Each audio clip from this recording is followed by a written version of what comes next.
Oh, Pablo.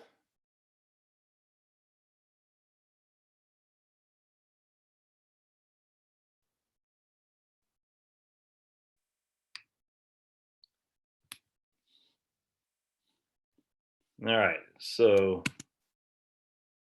let's see what we got here. All right, there we go. Oops. All right, so trying this again here, my friends. All right, there we go.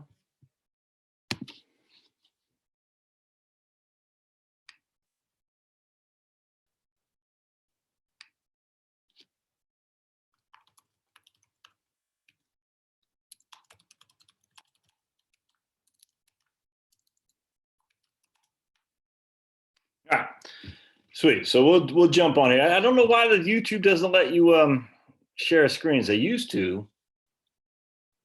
That's stupid, man. Because that just forces people to go to Zoom. You think with all the money that Google has, they allow you to share screen. Huh. I'm confused. All right, so we're gonna dive into this in just a second. See how many people show up. All right, not a happy camper right now. I'm not gonna lie to you. My wife was just telling me about. I'm going to share with you this article real quick, and then when more people dive in here, we'll go and when more people dive in, we'll go. But I want to share with something here. This really makes me freaking mad. We're going to look up. Right. Hold on just a second.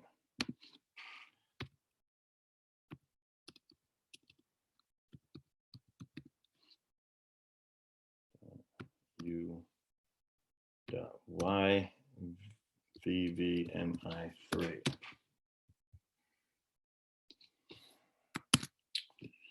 It's gonna make you mad too. All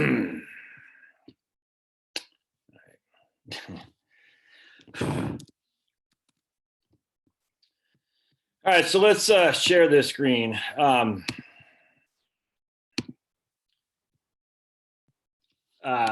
I'm trying to be as polite as I possibly can when I share this screen with you here. Who's Joshua Ungersma? Ungersma? Oh, well, we see funerals and memorials. Why are we seeing funerals and memorials?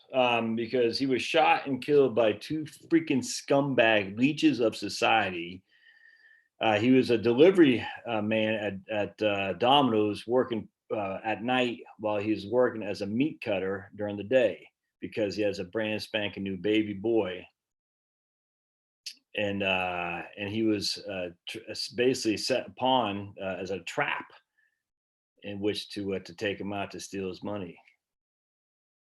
And no one cares. Oh, but people care. The media doesn't care. Media doesn't care. Why? Because he's a white guy, man. We all know this. And this is what I'm talking about, man. Until there's justice for everybody, there's not gonna be justice for anybody. And no one cares. Freaking infuriates me. I remember working 2 jobs when I was young. I worked at freaking the bank during the day, and I worked at R.R. Donnelley at night, freaking binding books together to take care of my family.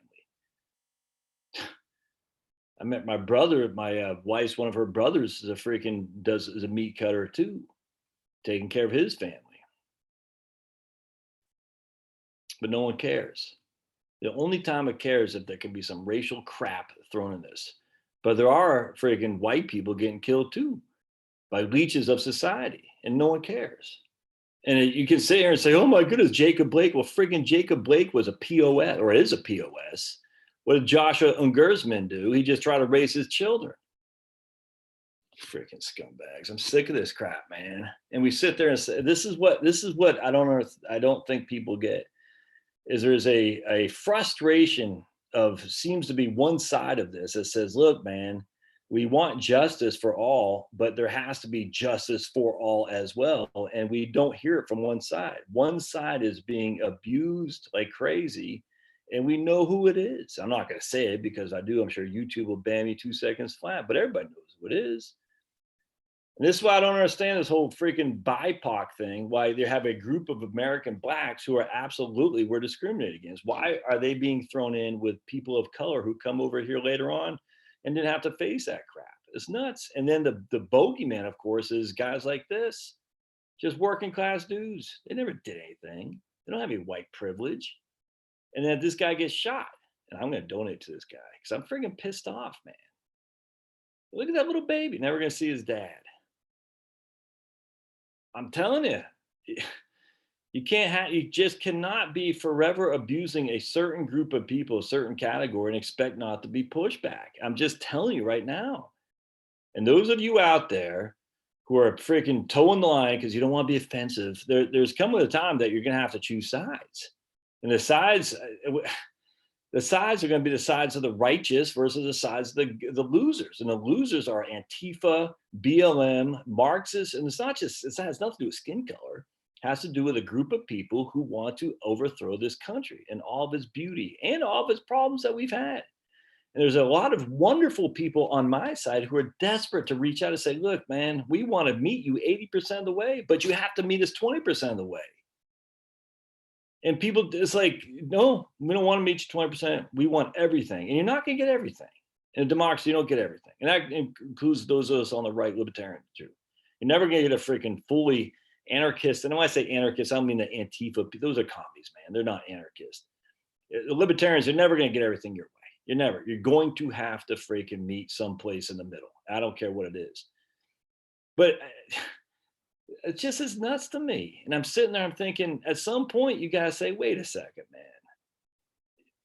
We can't have this. We can't have cops being shot and just no one caring. And then other people saying that's a good thing and then expect there not to be some kind of backlash. And thankfully, more and more people like Candace Owens, Jericho Green and stuff are coming out of the woodwork and saying, no, screw that, which is a wonderful thing because it shows you there is a meeting of minds that says this country, for all of its flaws, is good. It's good. I don't know why the media, I mean, I know why, because the media, if it bleeds, literally, if it bleeds, it leads. That's what they do. But if it only bleeds one way, you'll never hear about Joshua Ungersma. My wife just happened to tell me when I was doing the dishes after making chicken at night. I was like, this is freaking nuts. And actually, it's sad because I thought it was a black guy who got killed because I said he's probably, he's probably freaking going into, he's probably working two jobs like this guy because there's lots of good black guys like that too. But no one cares if it's just a regular working guy. The media doesn't talk about it. The media doesn't talk about it. It only talks about it if it's a white guy as a perp and a black guy as a victim, but it never goes the other way around. And people are fed up with that crap. People are fed up. We see a guy right here just became a freaking dad, man. Just working two jobs. That's me, right? Remember when Obama said Trayvon Martin could have been his son? That could be me right there 15 years ago. I mean, working at the bank during the day, at R.R. Donnelly at night, I only had 2 kids back then, trying to raise my children the best way I could.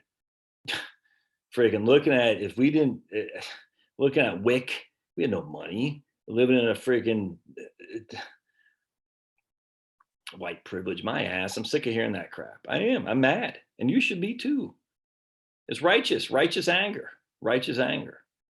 Doesn't mean you blame a group of people, but you say at the end of the day, enough of this freaking us always giving. There's got to be some pushback to say, look, Jacob Blake is a POS. Stop glorifying these pieces of excrement when they're actually righteous people all over the place who are being murdered in the streets of this country, and no one says a damn thing. That's all black, brown, white, yellow, the whole thing. Everybody knows this. And yet we only hear the one side because the media is evil, man. The media is evil, and they want racial conflict. They want you to get mad like I am now and to say, I'm going to take down a whole group of people. You can't do that because it's freaking stupid, man. And as a Christian, you certainly can't do it because Jesus died for all. However, that doesn't mean you sit there and say, I can't call out freaking injustice where it is. And there's injustice against black people. There's injustice against white people. There's injustice, everything in between. But it's only being called out on one side. It's not called out by Joshua here. It needs to stop, man. Because if it does, you're just going to get more and more hostility. And more hostility creates more division, which the media loves, frankly. We get it. The media is evil, man. You got to stop following these people. Anyway, it breaks my heart. So I'm going to donate to this guy. I'm freaking pissed. Guy delivering pizzas at night gets freaking suckered in by 2 ass clowns. He gets he takes out one, and then some other lady, 17-year-old lady comes up and takes him out. It's wrong. I'm not sure it's Fayetteville, Arkansas, Georgia, Louisiana, man, but it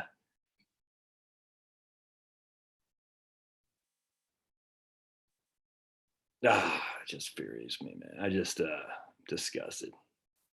No idea what the rant is on. Ready to go. This guy was killed being a pizza delivery man, working part-time at night, raising a brand new baby boy. Not a damn thing in the media, but we know it would have been in the other way. We know that. And at some point, you just got to say, no, enough of this crap. You got to stop this. And you got to start calling out the scumbags for when they act like scumbags. And that's the media, essentially, because the media tries this division. But can we stop, for the love of me, stop saying a guy like Jacob Blake is a righteous dude? He's not. He's not. Freaking Jacob Blake.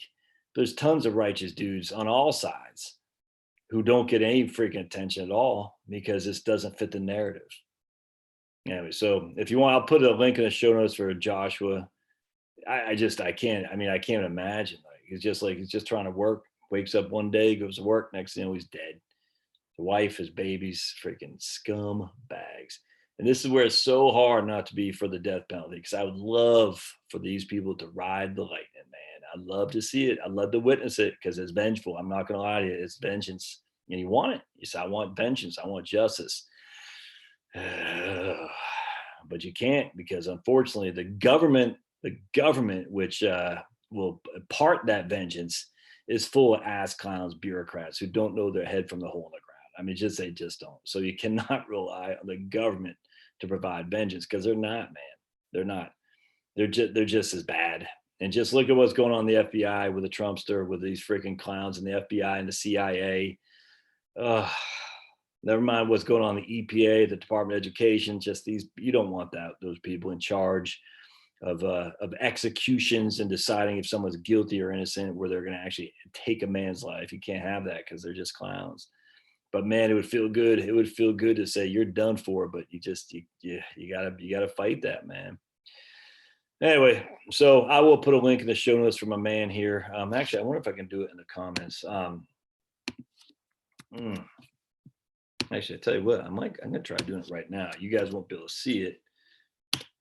Yeah, let's see if I can't do it right now. Well, you won't be able to see it, but I'm gonna try to donate now. And hey, buddy. Hey, Pablo. Oh, thanks. Thanks, girl. Oh, Chloe, donating. Thank you. There you go. All right. Thanks, girlfriend. All right. So we're going to hold on just a second, my friends. I guess I don't have my stuff on here. I thought I could do maybe PayPal or something like that, but I guess it doesn't let me do it. All right. So we'll do it later. All right. So we'll do it later. Anyway, I just put the link in the show notes. If you want to GoFundMe for that guy, Joshua, by all means, I will do it later. But yeah, right on. Okay, cool. Good. All right. So on happier notes, let's start this live stream with letting you know what Pablo just did. Pablo, because it's raining outside, and Pablo's a cat dog. Yeah, right, James. James says you can't fix stupid. People who want safety and peace need to leave the cities. Could not agree more. Hold on a second. Because it's rain outside, Pablo went down into the basement and took care of some business down there. And I'm sure I have a big old dookie waiting for me, because my wife is not going to pick it up. She goes, "It's warm." Oh, man. Yeah. Anyway, so anyway, that's funny. So Pablo said, "Yeah, I'm gonna go downstairs because I don't like being rained on. I don't like the wet, and I just like to if I gotta take a deuce, I'm doing it inside." Thanks, Pablo. All right, so I want to start. Man,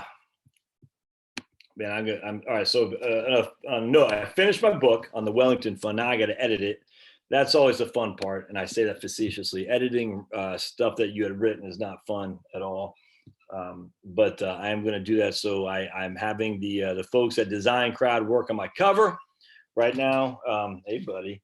and hopefully get that done here in the next week or so, the cover, and hopefully within a week or so the book will be edited, and then I got to go and actually upload it to Amazon, the Kindle services, and that's always fun too. So it's done. Hey Nancy, it's done, which Jerry, which I'm stoked. Is just man, I tell you, it just got longer and longer and longer. And wait till I share this spreadsheet with you. I was like, oh, Daniel Coolbert, you freaking rat think. Every time this guy creates a spreadsheet, it makes me go into more and more and more adding to the book. And I'm just like, oh, because it's just, I love spreadsheets. Not going to lie to you, man. Hey, right on, man. Daniel, Devin gave me a major prop last night. Well, I gave him, Ray, a copy of my book. I said, by all means, my Roth book. He said, would you mind if I use that? Hey, Jason, if I use your Roth book, because he's trying to start, I can't remember what he's trying to do. I talked to Devin, he called me one day, and I said, dude, just give it away, I don't care. So I gave him a PDF of that Roth book for him to give away to people who sign up for Devin's. It's not a course. Maybe it is a course. I can't remember, but I like Devin. Devin's a good guy, man. He's one of the good guys in the business. Hold on. And so I gave him that I said, just, man, the more people get it, the more people have know me. And so it's a good thing. Anyway, so I was glad to hear that. Thank you, Ray, for telling me that. And by the way, I have yet to have a chance to watch your DVD. The only, I don't even know if our DVD player works anymore. My daughter was up here with her MacBook, and she was able to plug in her DVD of Harry Potter into the TV, and she's watching that. So we'll watch that for sure. Yeah, Danielle and what's his name, Devin, have worked together on other issues. I'm not. I don't like being part of. I don't know. I don't know. I would be hesitant if they were to align themselves too much with me, because I do get political on here, and I do worry about that. What I don't worry about for me, people don't have to watch, but I do worry, like when I ask people to interview them or something like that, if they're saying, "Oh, I didn't realize you're going to be this political," whatever. But I wouldn't want them to be a triumphant with me, simply because that might. I was actually on Viva Frey, my man Viva Frey. I was on his. He had posted something. What was this? Talking about when he interviewed Ali Yemeni, Avi Yemeni. So Viva Frey had posted something with Avi Yemeni. If you're not familiar with Avi, Pablo, you are killing me. All right, there you go. Abby is one of 17 kids. And some guy says, I really like the videos where it's you alone. I don't like the discussion videos, blah, blah, blah. But sadly, there are fewer and fewer more. So I'm not, this is just a comment to Viva Frey, not trying to start a discussion. So the guy was all, pissing and moaning about Viva Frey's channel. And I said, okay. And I just said, I like the videos where he's interviewing people as well as the videos he does alone. I just said, disagree. I like both. Literally, that's all I said. Anyway, this guy says, Heritage Wealth Planning, I don't understand your post from your official YouTube account. Anyone can search the net and find your info. And even so, you play the something weird. And I said, is that really good for your channel? I said, yeah, of course it's good for my channel, man. Jeez Louise, you got to take sides.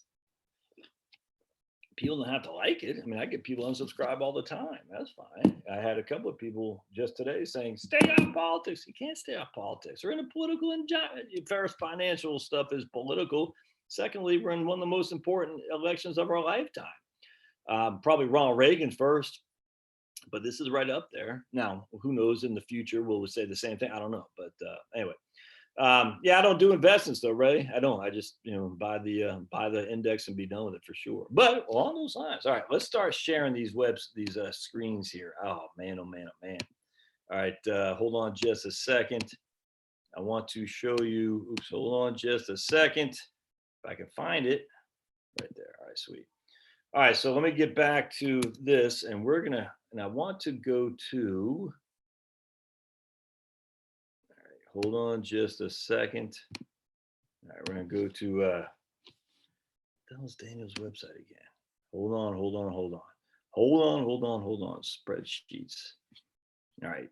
If you're not following Daniel's stuff, there we go. I think this is it right there. All right. Sweet. Oh, if you're not following Daniel's stuff, I'll share with you the website. You're in the wrong. That's all there is to it. So let's go into this. This is freaking insanely awesome. All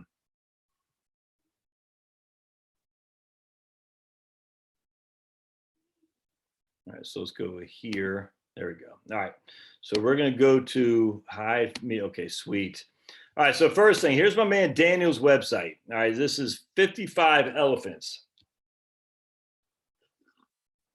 And as a newfound SEC fan, I don't like the Elephants because that's Alabama, because I'm a Mississippi guy through and through. Mississippi State, excuse me. Oh, Mississippi State, that's my team.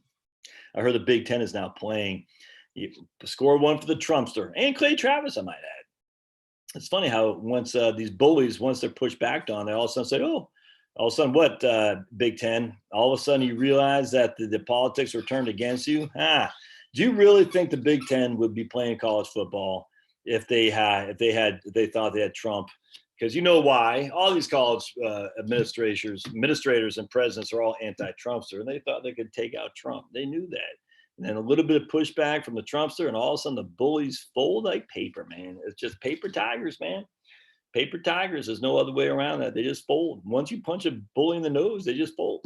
They collapse. This is a perfect example of why you've got to fight back, because they collapse. They bully until you punch back, and then they just like, it's a perfect example, because the Big Ten recognized they look like idiots, man. If they really thought that people were going to die, they would still not play football. But they thought they could encourage other people to and make pushes on the Trumpster. Did not work because someone had stiff spine. Unfortunately, the SEC, they have to rely so much on college football for their revenue. They said we can't afford not to play college football. This is where we get our revenue from, so we're playing. And and I say unfortunately because literally, if you look at the SEC, if they don't play college football, half the schools are going to be without any sports because the college football provides all their revenue. No other way around that. So anyway, so let's go to so here he is, 55 Elephants, Daniel Kulabert. I can't remember how you say his name. So what we're gonna go to Monte Carlo strat. This is, I'm telling you, man, he's only charging $15 for this. If he's an us, dude, he should be charging a hell of a lot more than that. So let me show you what this works. Oh man, this is I can sit on this all night long.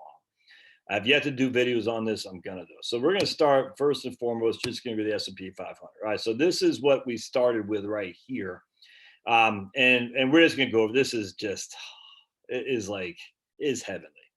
All right, so we're going to go to the S&P 500. We're going to go from 1926. We're going to say 1926. We're going to go up to 2018. Look at the average return and the standard deviations. This is already populated there. Let's go. And man, look, we got literally a thousand simulations. And we can show the table. We can show the totals. We can show, you can do all you want. So the average return of the S&P 500 going back to 1926 is 12%, i.e. that's where Dave Ramsey gets it from. Standard deviation is 19.7. I'm not going to get into what that means right now, but we can later on. All right, so, but check this out. All right, so we see if we took 4% a year out and we adjust it with inflation, I'm going to talk about that in just a second. You can see all these numbers here, 30 years, 1,000 iterations. I wonder if we can actually, can we even do that? No way. No way. No way. Still doing it. That's freaking nuts. No way. Holy crap. Hold on just a second. This is insane. This is insane. He's got to charge more than $15 for this. This is insane. Ain't that right, Pablo? Dookie boy. I love Pablo, but man, woo, I got to police up those poops. It's not fun. It actually doesn't bother me. I used to have to burn our own crap when we're in Honduras with Mo gas. I don't know if any of y'all are in the military, but you take a poop in those wooden sheds and it goes in this bucket, and every day you got to go down there with your gloves on and put bow gas on it and burn it and stir it around. Good times, man. Does this go 10,000? No way. Holy crap, it goes 10,000 times. It's nuts. All right, so anyway, let's go back to, so what's happening here? We got 10,000 different simulations. with 11.9% rate of return, average rate of return, and a 19.7 standard deviation. Let me just draw this up for you real quick. Can I make this bigger? Let me show you what that means. All right, so this, what we're doing here is we have a bell. Let me just, I'm gonna keep, we have a, hold on a second. Let me just, I'll blink. All right, so what that means is we take this bell curve, right? So this is the average rate of return right here. All right, so that's your, we're just gonna say 12% for the time being. We got 12% average rate of return, all right? Now we had a standard deviation, I think it was what, 19.7. So we're just gonna say 20%. All right, so we have 20% standard deviation. All right, so basically 68%, I think, is basically 68%, I think, you're gonna have either a return of 12 plus 20 on the positive or 12 minus 20 on the negative. So 2/3 of the time, roughly, under this scenario, you're gonna have 32% on the positive, or what's that, 8% on the negative. So 66% of the time, 68, something like that, is gonna be, your rate of return will be between -8 and 32. Hope that makes sense. Now, 95% of the time, it's gonna be 52 and -28. 95% of the time, you're gonna have a rate of return -28 or +52. 99.8% of the time, it's gonna be -48 and +72. 99.8% of the time is going to be +72 or -48. So that's what standard deviation means. That basically, based on the past, we should be able to anticipate a rate of return in any given year between -48% and +72. Now, the black swans, the fat tail says, well, that's on a typical bell curve, but the markers don't actually act as a typical bell curve. I've done videos on that before, but be it as it may, what else are you gonna do? I mean, it's just, you got to start someplace. So I'm pretty comfortable with that. So I hope that makes sense. So let's go back to share screen. And so basically we're saying what Daniel has come up with. He said, look, if we got $100,000 in the S&P 500, going back to 1926, and we run these models by taking $4,000 a year out, adjusting it with inflation, we can see that 33% of the time we ran out of money. So 3,311 times we ran out of money, whereas whatever 6,689 times we had money, if that makes sense. All right. So how cool is that? So basically, let me just hold on a sec. All right, sweet. So basically he's saying, there we go. All right, cool. So basically what we're saying is, in that regard, we have, 66% of the time we're successful, 33% of the time we're not. But that assumes inflation. Now, the question is, what is the inflation rate? And this is where I think it's fun. Oh, I used a historical inflation year of 1973. Why? Because that's when we had high inflation. How cool is that? So let's just say we go back to 1926. And let's take a gander. We got 33% if we use 1973 inflation. What if we do 1926 inflation? Is it update? Yeah, it's updated automatically. Let's take a look. It's loading, it's loading, it's loading, it's loading. It's still loading. Oh man, this is freaking awesome. I could play this all day long. It's just weird like that, man. Weird. It's fun. Fun. Hold on just a second. Because we're running 10,000 different iterations. You can run 1,000, make it quicker. But then I probably got too many windows open, like my man Jerry said too, when you have all these windows open. But you can still make it, you can do whatever you want. But you don't want to do less than 1,000 iterations, I don't think. And the reason, you can do 10, you can do 100, you can do whatever you want. It's free for $15. You better buy this thing now, because he needs to raise the price on it. He should charge $100 for this without question. But he's just starting out. All right, so in this case, we got it's coming. We have a negative result using 1926 numbers. It's still thinking. 2% of the time. That's it. 2% of the time. So in this case, using 4% a 4% rule, if you will, on an S&P 500 with the inflation of 1926, we only ran out of the money 2% of the time. Crazy, crazy, crazy, crazy. So now we can go to, let's see, let's change this to 1,000 so we don't have to wait so long. You see how the inflation changes things? You see how that works? So let's go to 1,000 here. And we got so many different, and he's got the percentiles, just like what Right Capital has. Oh man, this is just like, I was always wanting to create a spreadsheet like this, but I just get too bored too quickly. Or maybe I get too much, I don't have the concentration skills. Hold on a sec. Oh man. All right. So here we got 3% of the time using inflation rates. Oh yeah, this is what we have. Okay. So now let's go to say 4%. I want to do something else here. I want to go to, I wonder if he can, how did he just do that to get the flat inflation, fixed inflation rate? Do I got to go here maybe? Let's see. Oh, okay. What does that do? Does that do just a, oh yeah, fixed inflation. Oh, look at that. You hit year, you can do a fixed inflation if you want. That'd be silly, but you can still do it. So if you had a fixed inflation of 2.4, you're getting 9% negative results. Freaking crazy, crazy, crazy. All right, so let's keep going. If you're not excited by this, I don't know what to tell you, man, because this is crazy. All right, so now here's what I want to do. All right, let's go back to, let's go start in 1929. Let's see, when did, hold on just a second. Inflation rates. This is my own spreadsheets. You can look at, see, everyone say, Josh, give me access to your spreadsheets. And when I do these spreadsheets compared to my man Dan, I'm like, this is embarrassing. This is like infantile stuff. I don't want anyone to see this crap. So hold on, just a historical inflation right there. All right, so we're gonna go back to 19. When did they start having deflation? It was in 1930. All right, so let's go back to 1930. We can go. Let's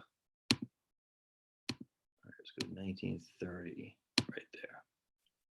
All right, so inflation start rate in 1930, which is we start having deflation. And we have, again, 3%. Yeah, so again, we have, all right, so a 4,000 a year adjusted for inflation starting in 1930 deflationary times. Hang in me, I'm going to show you guys something. So we ran out of money 3% of the time. This is not a big deal. For every 30, we got 30 years on this too. 30 years, you can run it any way you want. You do 20 years, 30 years, it doesn't matter. But I want to share with you something here real quick. All right, so now we're running three at a pretty significant, you know, we're kicking butt, taking names. But now we're going back to 1926 to 2018. All right, so let's say we did let's say 6,000 a year. All right, and we're going to adjust it with inflation starting in 1930. And again, we're only doing 1,000 scenarios in this regard. Let's see what we got. Never ran out of money. Are we still clocking? Yeah, never ran out of money. So here we got 6,000 a year, taking out 1930 inflation rate. Did we just run out of money when we had 4% a year? Let's take a look. From 1926 to 19, okay. 30 year. Well, hold on just a sec. Let's see. I thought we had 3%. We took 6. Oh, maybe we're adding addition. I see. Maybe what we're doing here is we're doing additions, added, taking it in. Okay, I guess not. So, all right, there we go. So using 1930 inflation because there's deflation for the next 10 years. We're starting that, but starting when the market's in 1926. The point is just you can play with this till you're blue in the face. So let's go back to. I don't know. Let's try. Oh, this is what I wanted to do. All right, so I want to go to 1930, 1929 to 1938. All right, and we'll start with inflation in 1929. All right, so here we got 1929 to 1938, and you can see we ran out of money. 4%. Average rate of return, 4. We only ran out of money one time. That's not so bad. 30 years, 1929 inflation. So we took 4% a year out. So that's not so bad. So, but we have an average rate of return of 4 points. That seems low to me. It seems like that's off. Let me go back to here then. Hold on. Oh, that's what I did. All right. So now here, check this out. So now I'm going to go to 1973. That's what I want to do. Check this out.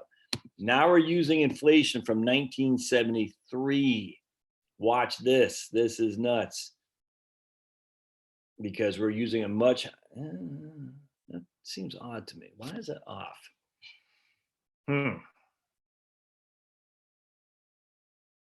That's off. I don't know why that's off. Why is that off? Because we got, that doesn't make sense. So something, I'm doing something wrong here. I'm not sure what. Details, I'm showing 1,000, 1973 inflation. It looks like I'm adding money to it. Do I got to put a negative in front of that? Let's see if I got to put a negative. Maybe that's what I got to do. But then why would it, that doesn't make sense. So we have to have Daniel do a video for us, but there we go. That's okay. You have to put a negative in there. I knew that something was off. Okay, sweet. So here, look. All right. Okay, that's it. So you got to put a negative in front of there. Does he put a, okay. So make sure you put a negative in front of that. So check this out. This is what's awesome. All right. So remember, let me start off again. So we're going from 1926 all the way to 2018. All right. We're taking 4% a year out of the portfolio, and we're going to use the inflation starting in 1926. All right. So just, all right. We're only doing 1,000 iterations, if that makes sense. All right. So in this case, we're getting an 11.9% average rate of return, a 20% standard deviation. 3% of the time we run out of money. All right, that's it.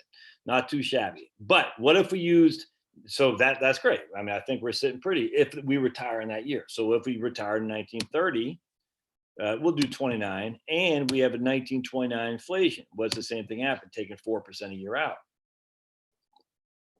You can see all these reds and greens and reds and greens. Well, here we only have a 4% failure time. Why? Because we start with a deflationary times in 1929 to 1930 and whatnot. Not so bad. All right. So now let's keep going. What if we did, this was going to, so 1929. What I want to do here is I want to go to 1938. All right. So these are bad. This is going to be ugly. So in 1929 to 1938, we're taking 4% a year, 4,000 a year adjusted for inflation, using these numbers on top of the deflationary times of the 1930s. I hope that makes sense. And you can see we run out of money 70% of the time. So that's ugly. So if you retire in these times, you're in a world of hurt. No other way around that, because you're only getting 4.6% rate of return. You're getting 4.6 on average because the negative 29, 30, 31, 32, 33, 34, 35, 36, 37, 38. This is almost identical to the aughts, by the way, the 2000.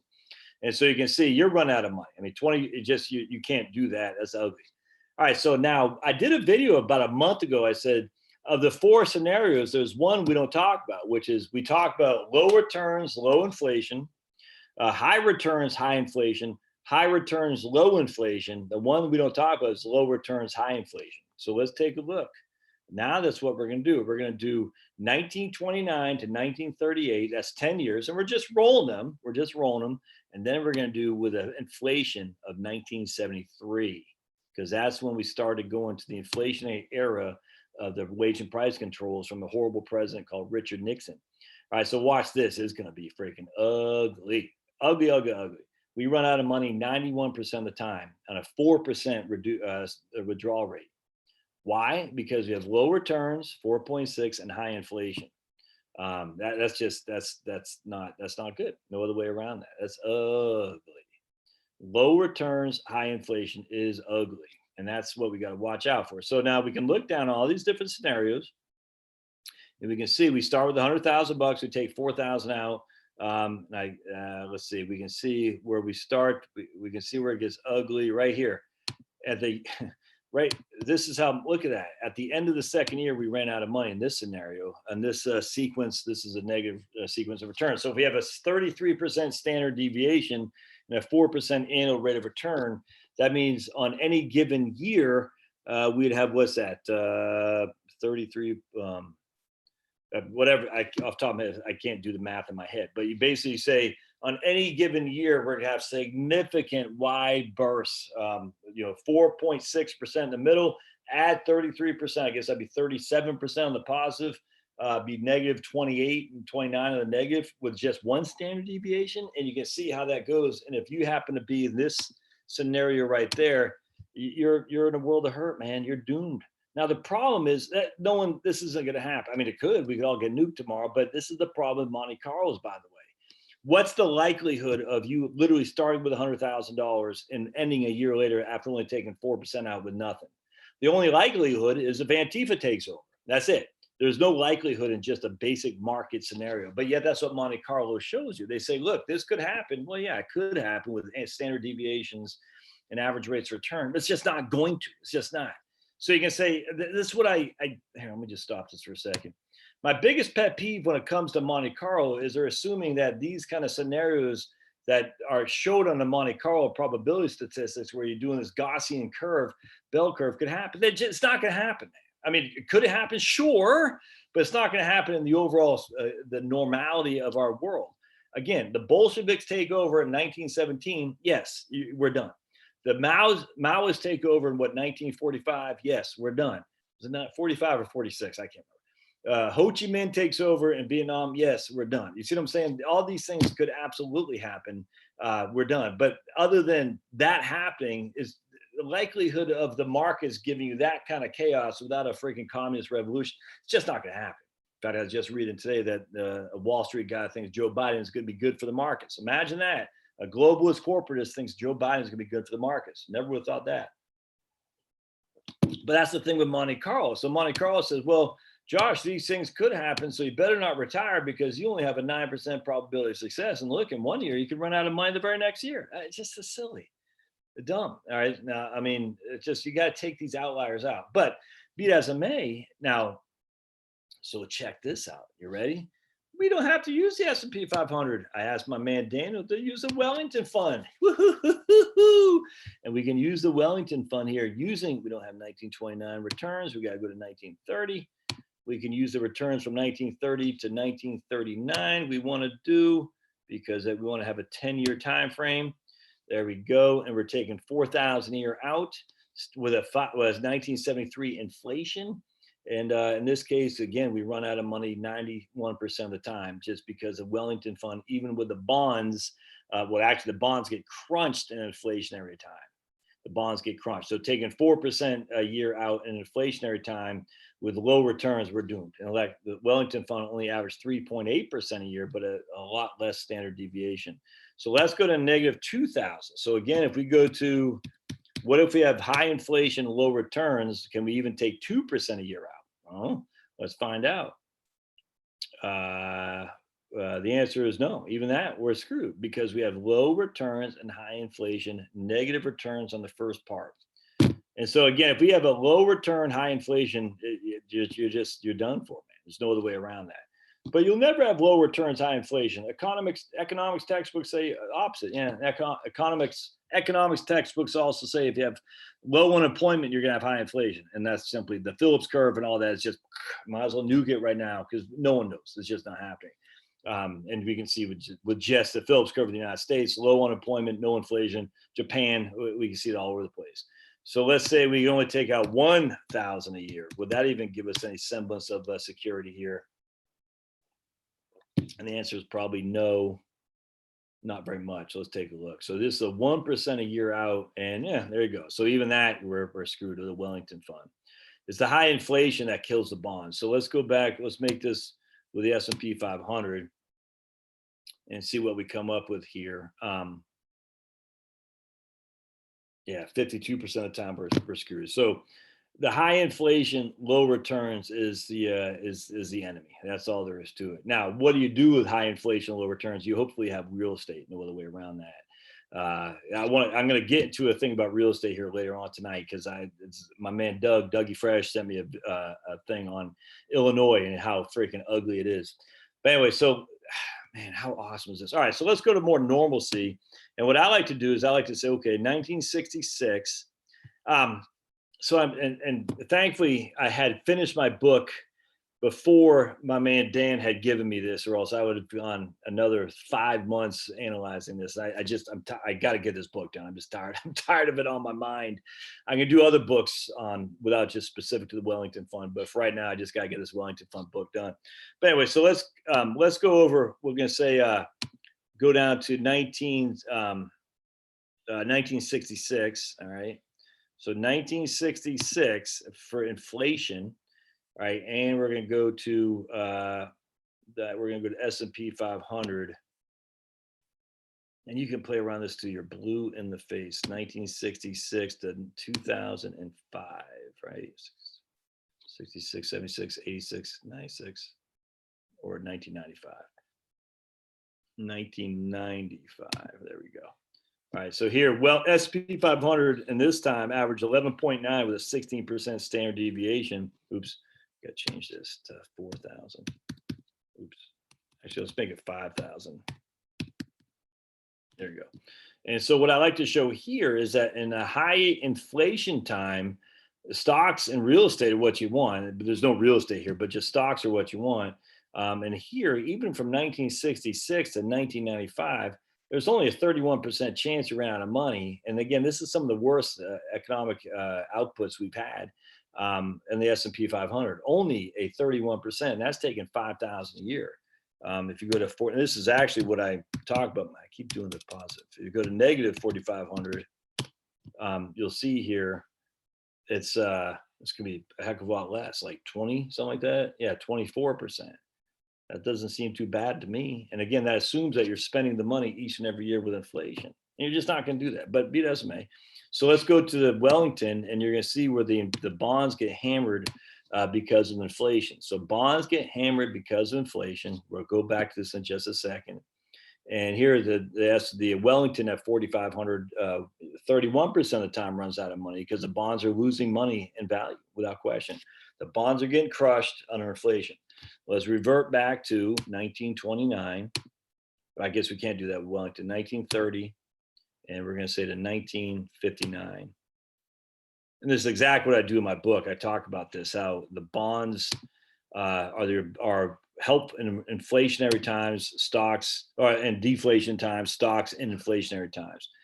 All right, so here we got Wellington at 4,500 a year in a deflationary time to start the process.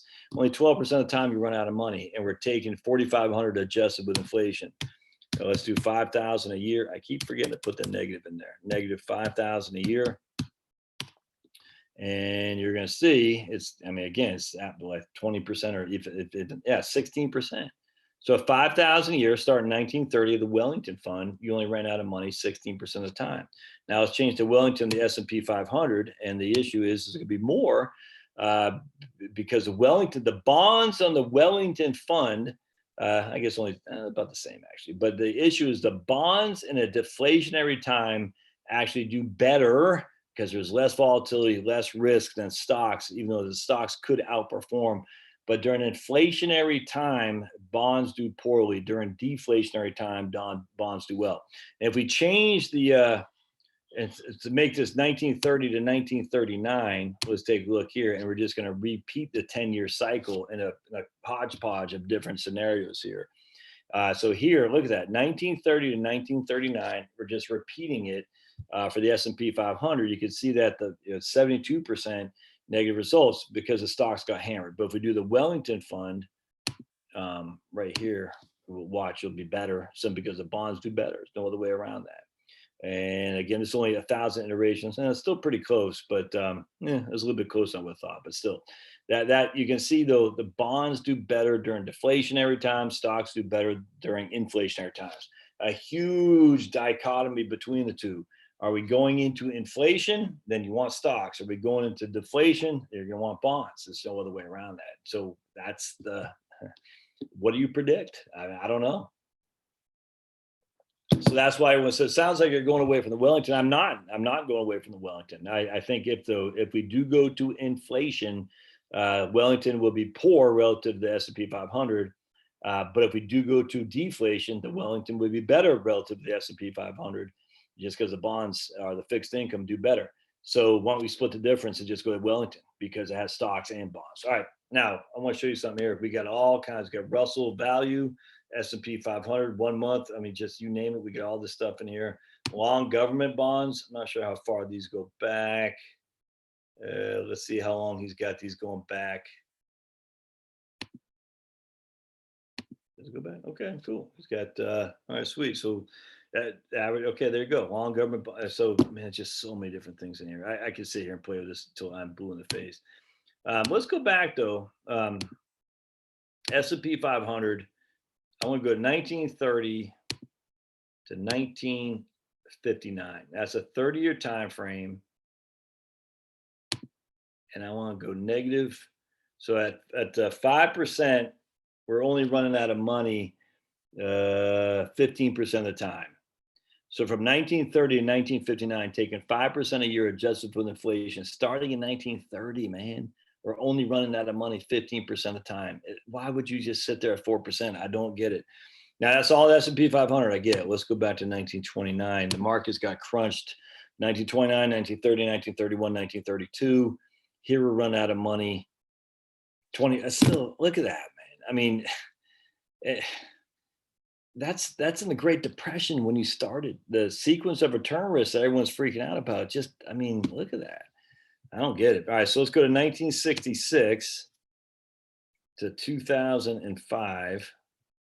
Because remember, this is kind of start of the inflationary time to 2005.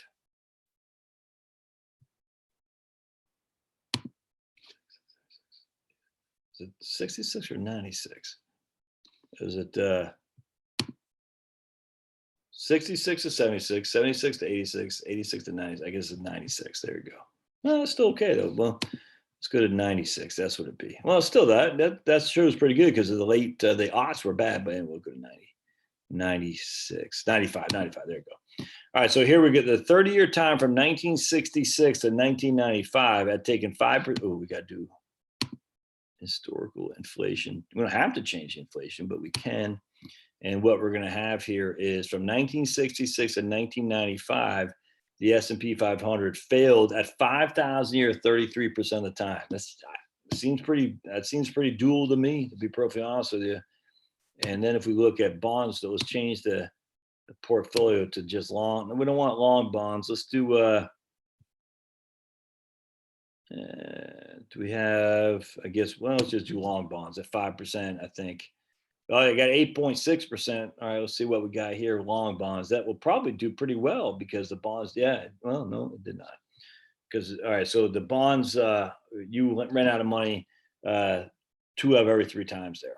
Anyway, how cool is that? And then we got show tables. Let's see what the tables look like.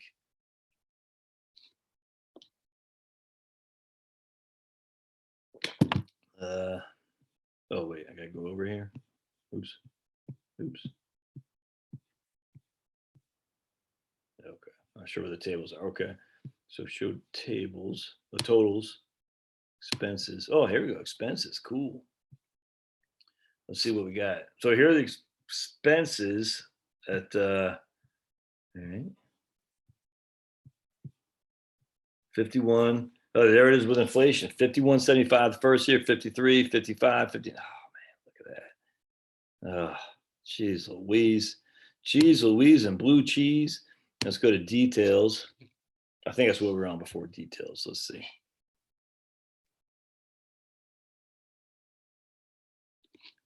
Yeah. All right, so returns and inflation. All right, we got Wellington. Small, man, just look at that small cap. Woo-wee. Anyway, so that's one thing that's just freaking awesome. I go to my man here again, Daniel. I don't get commission on this or anything. Daniel's done so. It's just been a big fan. First time, long time. And it's just, oh man. Actually, how do we get those little charts that he did there? Hold on a second. Oops. Hide that guy. He's got these little charts. How did we get that? So I got details. He's got these little graphs, but I don't know how to get them. Show table, details, totals. Does that do it?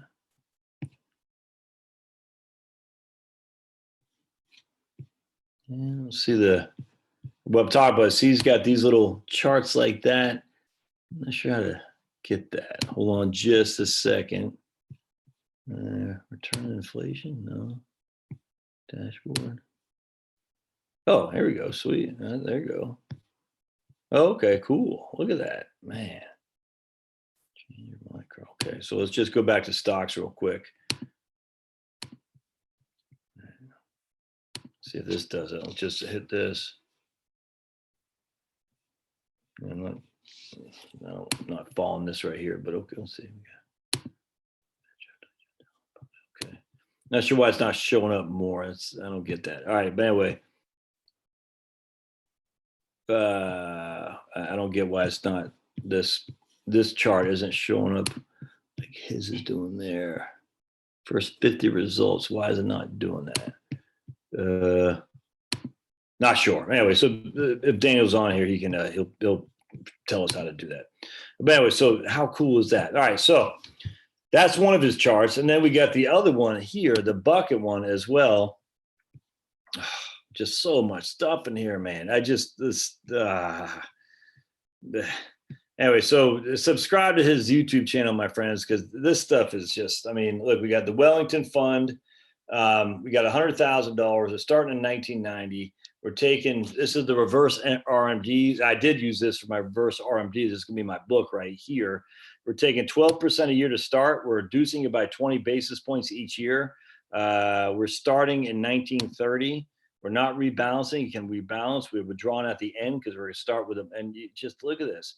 Ran out of money in bucket. There is no bucket one because bucket one is half the cash. But what is this all Wellington? Never ran out of money. Look at that. End of bucket one. We don't have bucket one. So here we got 31 times. Let's see. Total ending balance. It's just, man, it's just the whole thing is just great. You got off the top of my head, I can't remember exactly what's going on here, but you got to think of, you can run these numbers yourself. It's fantastic. In fact, I think we got results here. Yeah, look at this. Yep. I love it. Anyway, and you just got to play around. There's just so much stuff in here, man. Yeah, right here, status. This is on Wellington. You can go here. You can do, instead of doing Wellington, you can do, I guess it's S fund, S&P 500. Just so much stuff.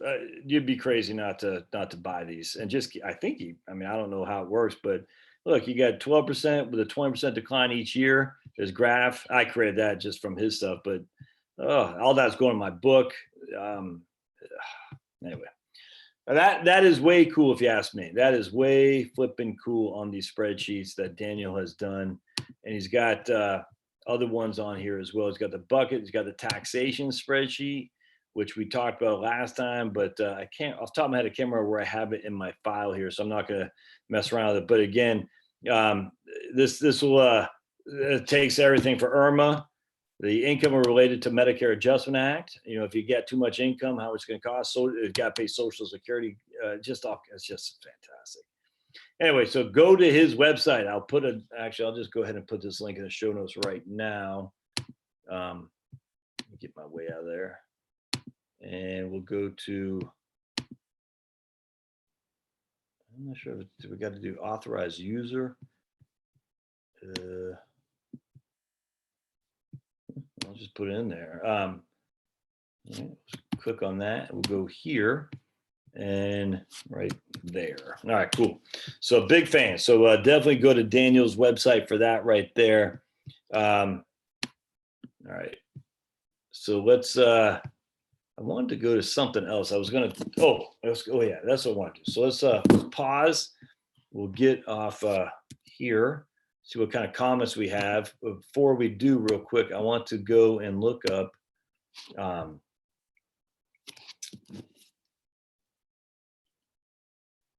want to go and see what my man had given me about property taxes in Illinois. Look at this. This is crazy. I don't think y'all can see that good. So hold on just a second. Yeah, right here. All right, cool. Hold on. Yeah, sweet. Let me just look up this. It's a handsome dog. This is crazy, man.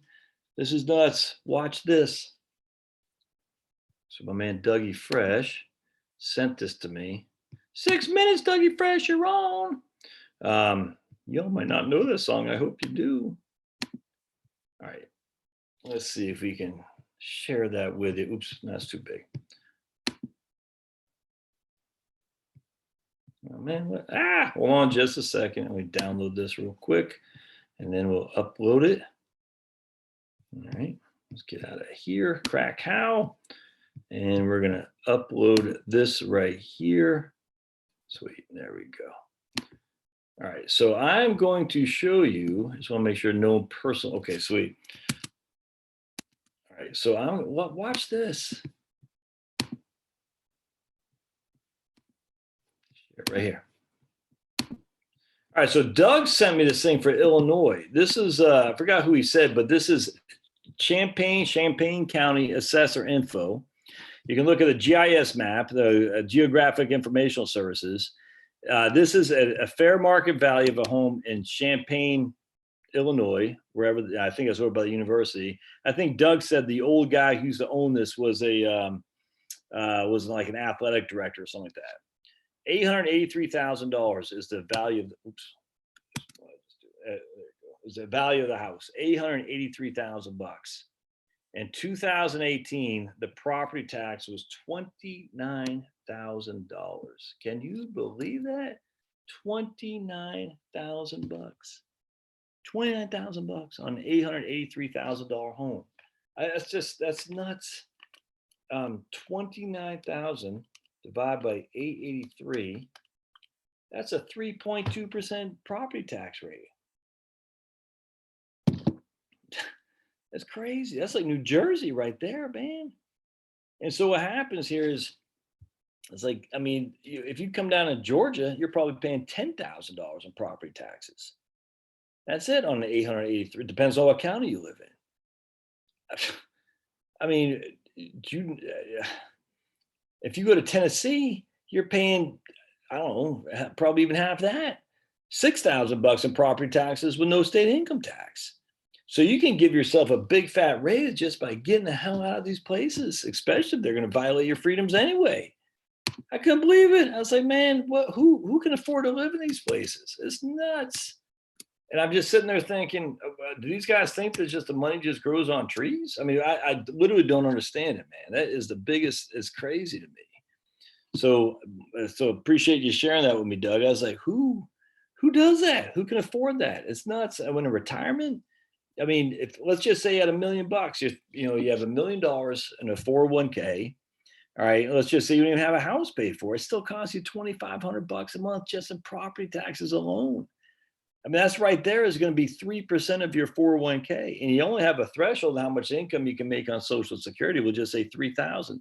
So eventually, if you're taking Social Security, you got $1 million in Illinois, taking Social Security. Essentially, your Social Security is going to pay all that property tax, and it's only going to get worse. Only going to get worse. I was reading an article today too about REITs. Let's see if I can't find it. I think I said, did I save it? Maybe I didn't. Shoot. I didn't, but they're saying, wait, what was that? There was I think that might have been Chicago too. It was Chicago Tribune. Yes, it was. Hold on just a second. I'm gonna find that article. Hold on. That was let's go to it. Hold on just a second. Let me find this article on real estate investment trust. I said, yikes, this can't be good for real estate investment trust now. So let's go to community. Oh, by the way, I nuked Steve W. If you are advocating Antifa, you're going to be nuked. Just FYI. I had no tolerance for Antifa, no tolerance for Marxist commie thugs. So just if you're going to be advocating Antifa, you're going to get nuked. Just FYI. All right, so let's, oh man, did I not? I put in here someplace. Yeah, right here. All right, sweet. Let's see if I put the link. Yes, I did. All right, cool. So let's check this out. All right, so this. All right, so here's going back to Illinois. This is from the editorial page of the Chicago Tribune, and these folks are literally there. The alarming downward spiral of downtown Chicago is a comeback possible. Dateline September 11th, 2020. Man, this is crazy. All right, so let's make sure I got you guys on there. Hold on just a second. I'm looking over my other computer here. All right, sweet. All right, so you got these fancy schmancy people. I guess that's the Sears building. I don't even know what they call it anymore. They're like, yay, we're in Chicago, yay. And of course, they don't have masks, and Lori Lightfoot isn't, putting them in prison, so they can do that. These days are gone. All right, so check this out. Nothing. All right. Navy Pier, which I guess is what this is.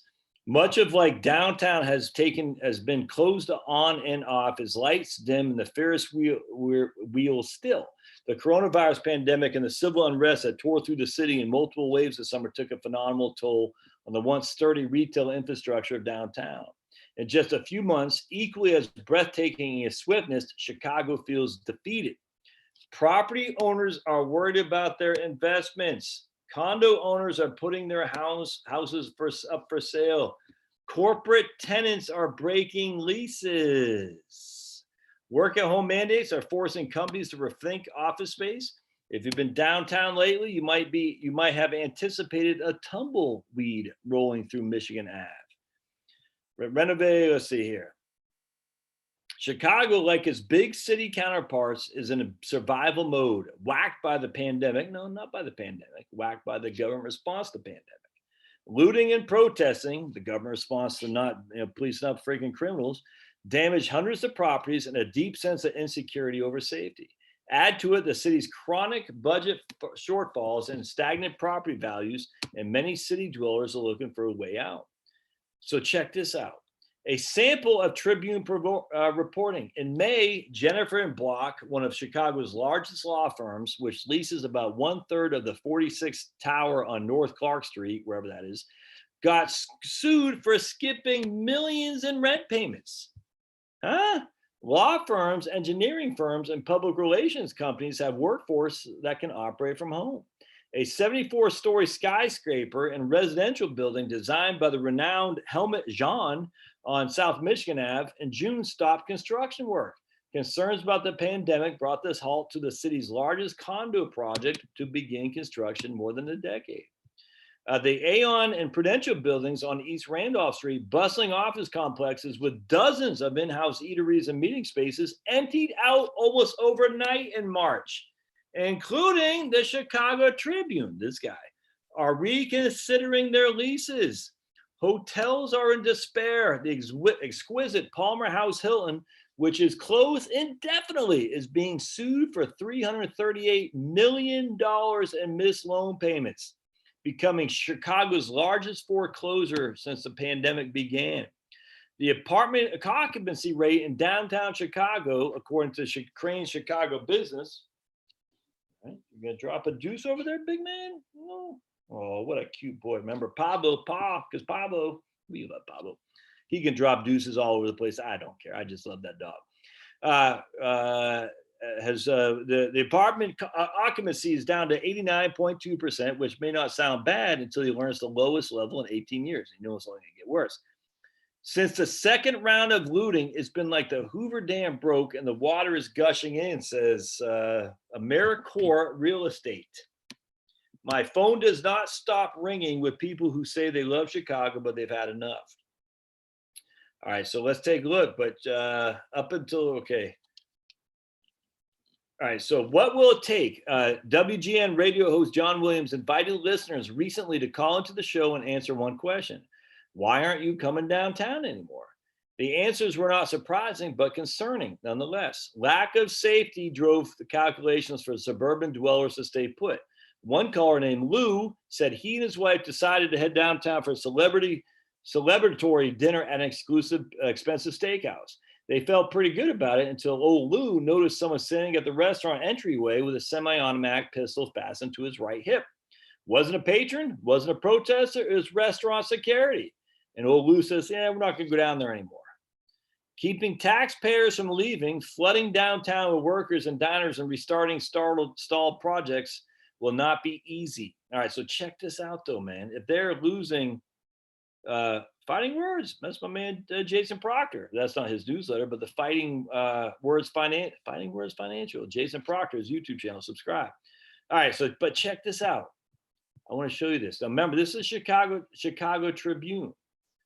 All right, they're reconsidering their leases. Now this is back in August. All right, so but listen to this. The Chicago Tribune's offices could be on the move for the second time in less than 3 years. Times Publishing is in talks with Prudential Plaza owner Sterling Bay for a buyout of his approximately 137,000 square foot lease office complex overlooking Millennium Park. The newspaper, which includes the Baltimore Sun and New York Daily News, hasn't made rent payments at most of the properties it leases since at least March. The newspaper hasn't made rent payments since March. I mean, so if you own one of those real estates, invest in trust, you have no money coming in. What do you do? I mean, measures companies are taking include stopping rent payments, seeking rent relief in office space or sublease. Uber and Groupon are among those with sublease space on the market, and a wave of additional sublease offerings is expected to flood the market in the coming months. Crazy, man. Crazy. The company has been notified by a number of lessors that it is in default, and certain such lessors have formally filed complaints in their local jurisdictions. Tribune Publishing has secured rent abatements and deferrals for approximately 11 leases. So how are they going to pay your dividends, man? How are they going to pay those dividends? It's nuts. All right, so let's stop there. And along those lines, just with the getting out of the cities, check this out, man. This is, I mean, these people are. How are they going to pay your dividends? No one's paying. Yeah. All right, so I want to show you something right there. Hold on just a second. All right, hold on just a second. We're going to look up old Minneapolis. All right, this is funny. So let's look up old Minneapolis, shall we? So we got right here. After trying to defund police, Minneapolis City Council asks, where are the police? And so remember this chick right here, a freaking idiot. She goes, she wants to dismantle the police department. And so she goes, but check this out. We're going to go to this right here. September 16th. All right. So let's see what we got here. Now that Al Sharpton has lost interest in Minneapolis, after all, there are no more televised funerals of criminal suspect who died in police custody for him to hijack. The rest of his comrades in the national media have moved on as well. The vultures got what they needed from George Floyd's corpse and flew away. So now the people of Minneapolis are left on their own devices. The riot savage neighborhoods and crime-ridden streets don't fit the preferred narrative, so they're beginning to be ignored. But the residents still have to live there. They're still trying to go about their daily lives. The people who can afford to move away from Minneapolis are fleeing in droves. But what about the people who are stuck there? What can we expect from their local leaders who have spent months trying to defund the police because it's trending on Twitter? Minneapolis, whatever that is, can expect what we can always expect from politicians: whining, blame shifting, and cowardly butt covering. So we got Brant Williams from Minnesota Public Radio. The meeting was slated as the Minneapolis City Council study session on police reform, but for much of the 2-hour meeting, council members told Police Chief Medaria Arredondo that their constituents are seeing and hearing street racing, which sometimes results in crashes, brazen daylight carjackings, robberies, assaults, and shootings. And they asked the police chief what they're doing about it. Residents are asking, where are the police? Says the newly elected councilman Jamal Osman. The number of reported violent crimes like assaults, robberies, and homicides are up compared to 2019. More people have been killed in the city in the first 9 months of 2020 than were slain all last year. Property crimes like burglaries and auto thefts are also up, as well as arson. What? And so here's Allison Camerata, she used to be on Fox News. She was never big lip, but these people changed. They're chameleons, man. They just change stripes, whatever they're working at. Who in the middle? What if my home is broken into in the middle of the night? Who do I call? And this freaking idiot, just a social justice warrior who happens to be part of the government, says, I hear loud and clear from a lot of my neighbors, and I know that comes from a place of privilege. Having the police comes from you ever follow Ryan Long? You should follow this guy, man. This guy's pretty funny. Anyway, the funny thing is, hold on, just I don't know if he's got it on here. Here we go. These are the, we're done here. But it's just it's funny because what they do is apparently the police chief is a black guy. So what they do, they blame the black guy. Who do we call when we need the police? And the city council says, we're going to defund the police. And they yell at the black guy who's a police chief. I just kind of cracks me up. Always blame the black guy. It's crazy. So anyway, the point is, if you're still in these crappy old villages, or towns, I should say, and you haven't left, you better be thinking about how you're going to take protective measures to get on out of there or to protect yourself. The sad thing is, if you protect yourself, we know Lori Lightfoot and these idiots, Jacob Frey in Minneapolis, are going to come after you. It's just sad. Remember, man, your life is worth a hell of a lot more than the property you defend. So get the hell out of there. Even if you got to declare, I'm not saying the B word, even if you got to do something, just get out, free yourself up from the craziness. The point is, all these REITs, I don't understand if they're getting, there's not going to be rents. There's not going to get dividend payouts. There's not going to be any fix overnight. There's just, I don't care Biden wins. There's not going to be a fix. How's that going to be? How's that going to work for you? So what we got to do is we got to look at suburban REITs. So let's go. We're going to bear with me just a second. We're going to look at suburban REITs. I wonder if we have any.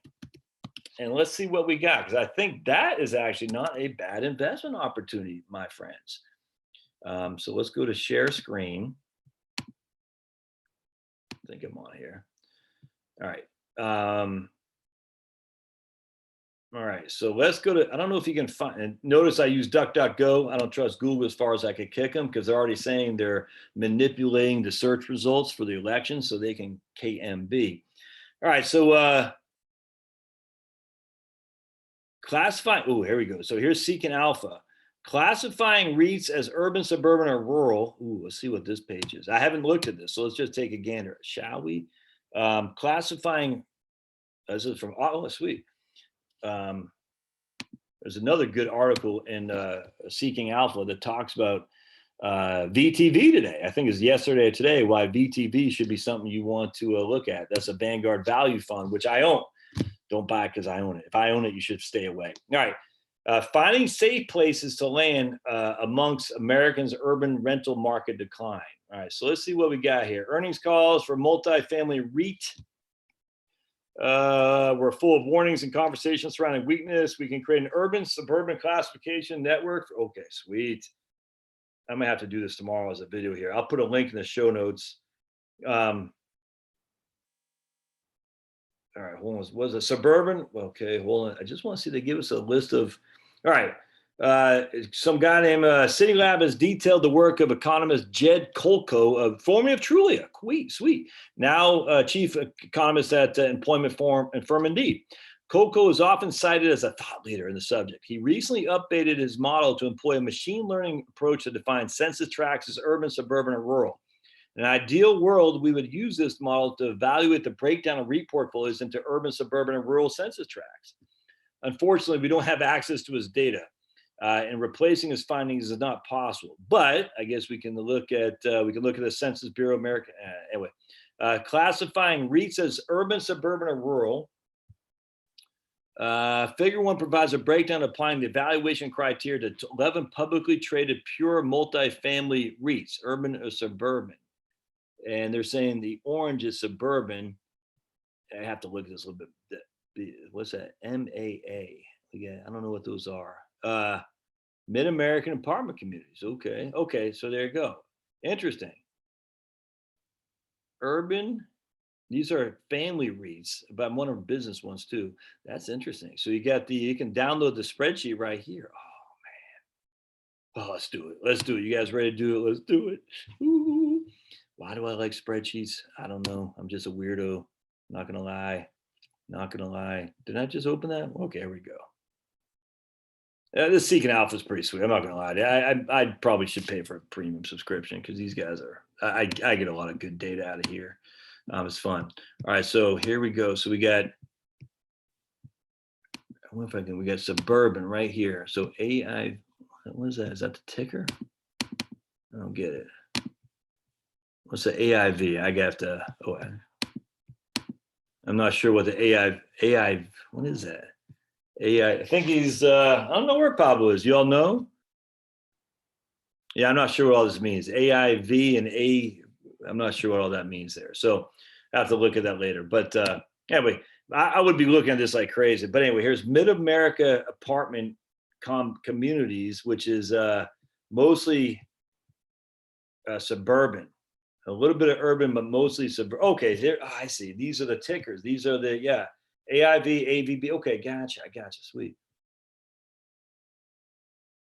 Yeah, look, so IRET is mostly suburban with some rural and a little bit of urban. That's interesting. Anyway, MAA, let's take a gander at MAA. That isn't just Mid-America apartment communities. Let's take a look. Now, be advised, I'm not saying buy this. I'm just saying do your own research, but it's interesting to me. All right, so we got a PE ratio. We got dividend. They're paying $4 a share. All right, and a dividend yield of 3.27. That's 3.37 is a yield. At $4 a share is a dividend. Let's see. I have a hard time with. I got to get used to what this earnings. Let's take a look at earnings here. Forward estimates. $1.55 an estimate. I have a hard time figuring this stuff out off the top of my head. Oh, there we go. Financial. This is what I want to look at. All right, sweet.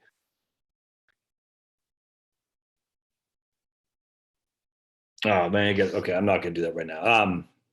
Let's look at MAA. Let's go to Market Watch. MAA. That a lot of data there is seeking alpha. That's pretty good, man. That might be something we invest in for sure. MAA.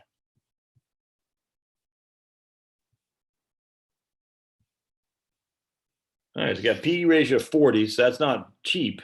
Yielding about 3 1/4, 3 1/3.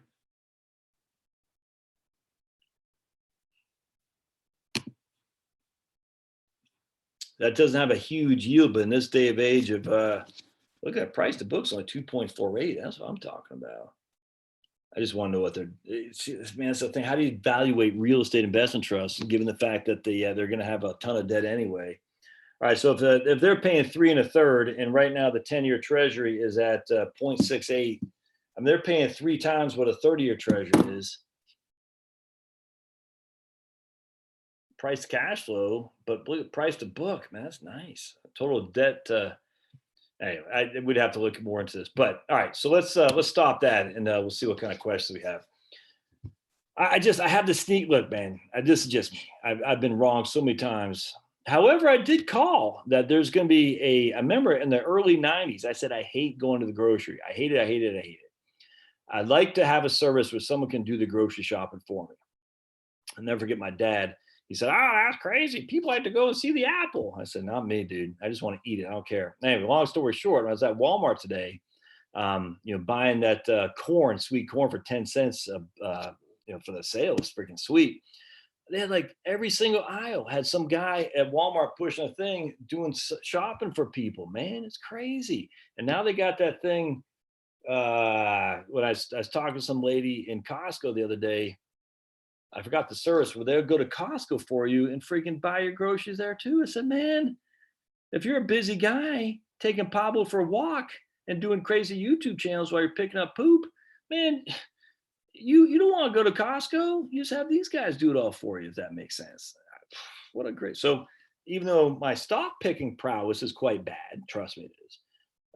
My big picture prowess might be. So think about that. All right, so let's see what kind of comments we have, and then we'll round up here tonight. All right, again, I appreciate y'all being here and let me yap.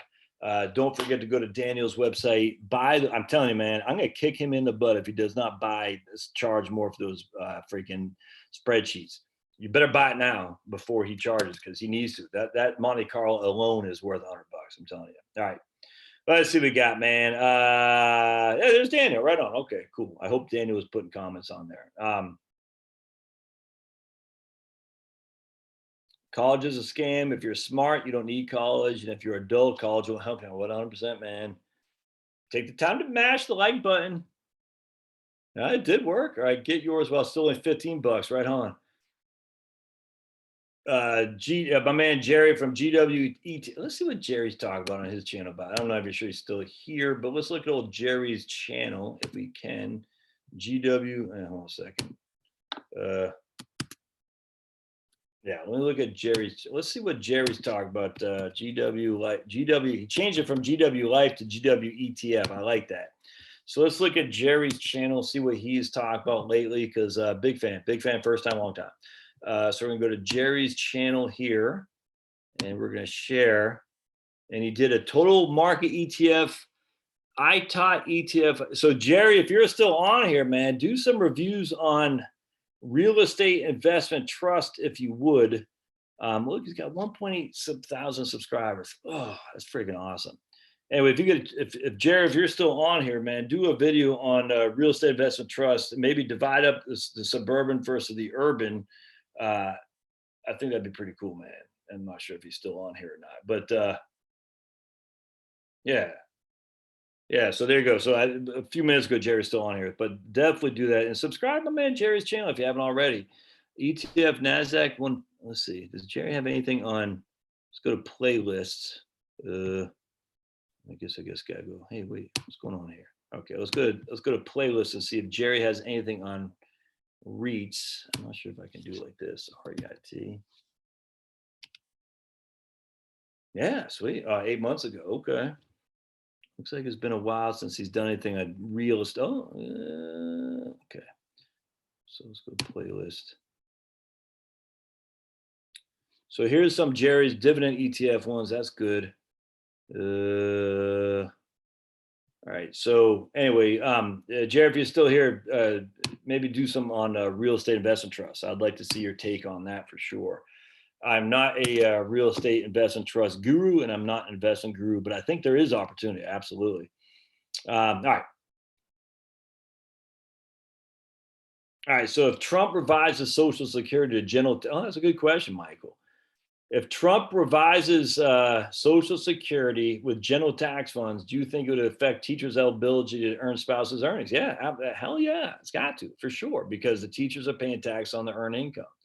A lot of people are negative, like they can't take it from. Look, it'll be gradually. It's not going to happen overnight. Like all of a sudden now you got to pay tax on all this money, whereas it's not going to happen overnight. It's going to be phased in.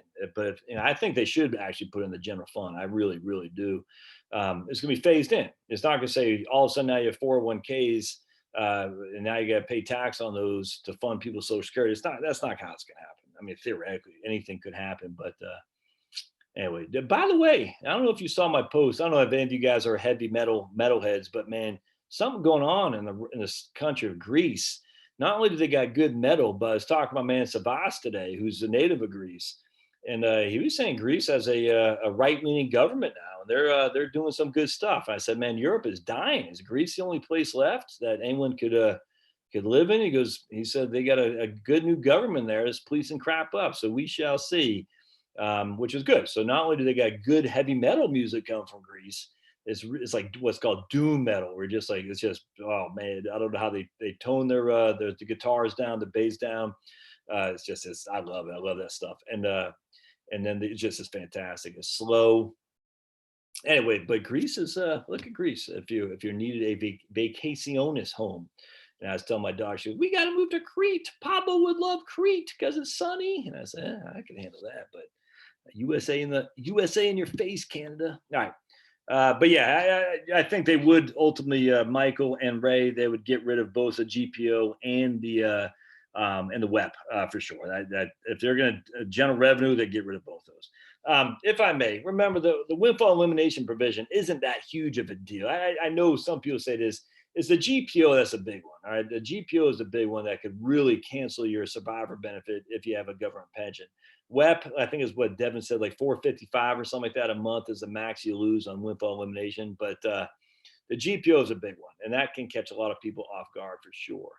I did a video today, by the way, on disability with Social Security. I did not know this, that if you hadn't worked in 10 years, you can't get disability on Social Security. It's nuts. I did not know that. Am I opposed to Excel? No, I'm not opposed to Excel.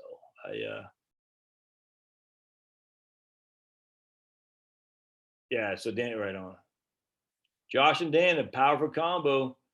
Josh sucks at marketing, like most economics majors. My man Jake said he's been retired for 7 weeks, still loving it, not getting back on the horse. And I got to get back to the office and deal with, the Black Lives Matter and the white fragility and all this stuff. You can't wait, Jack or Jake, to get back in there. I got to hear the white fragility talk. What advice would you have for a 30-year-old? I was working a terrible near minimum wage job, and I did, man, look at this guy. David is freaking 30 years old. He's working a terrible near minimum wage job, freaking hustled, side hustles as a musician. He got $200,000.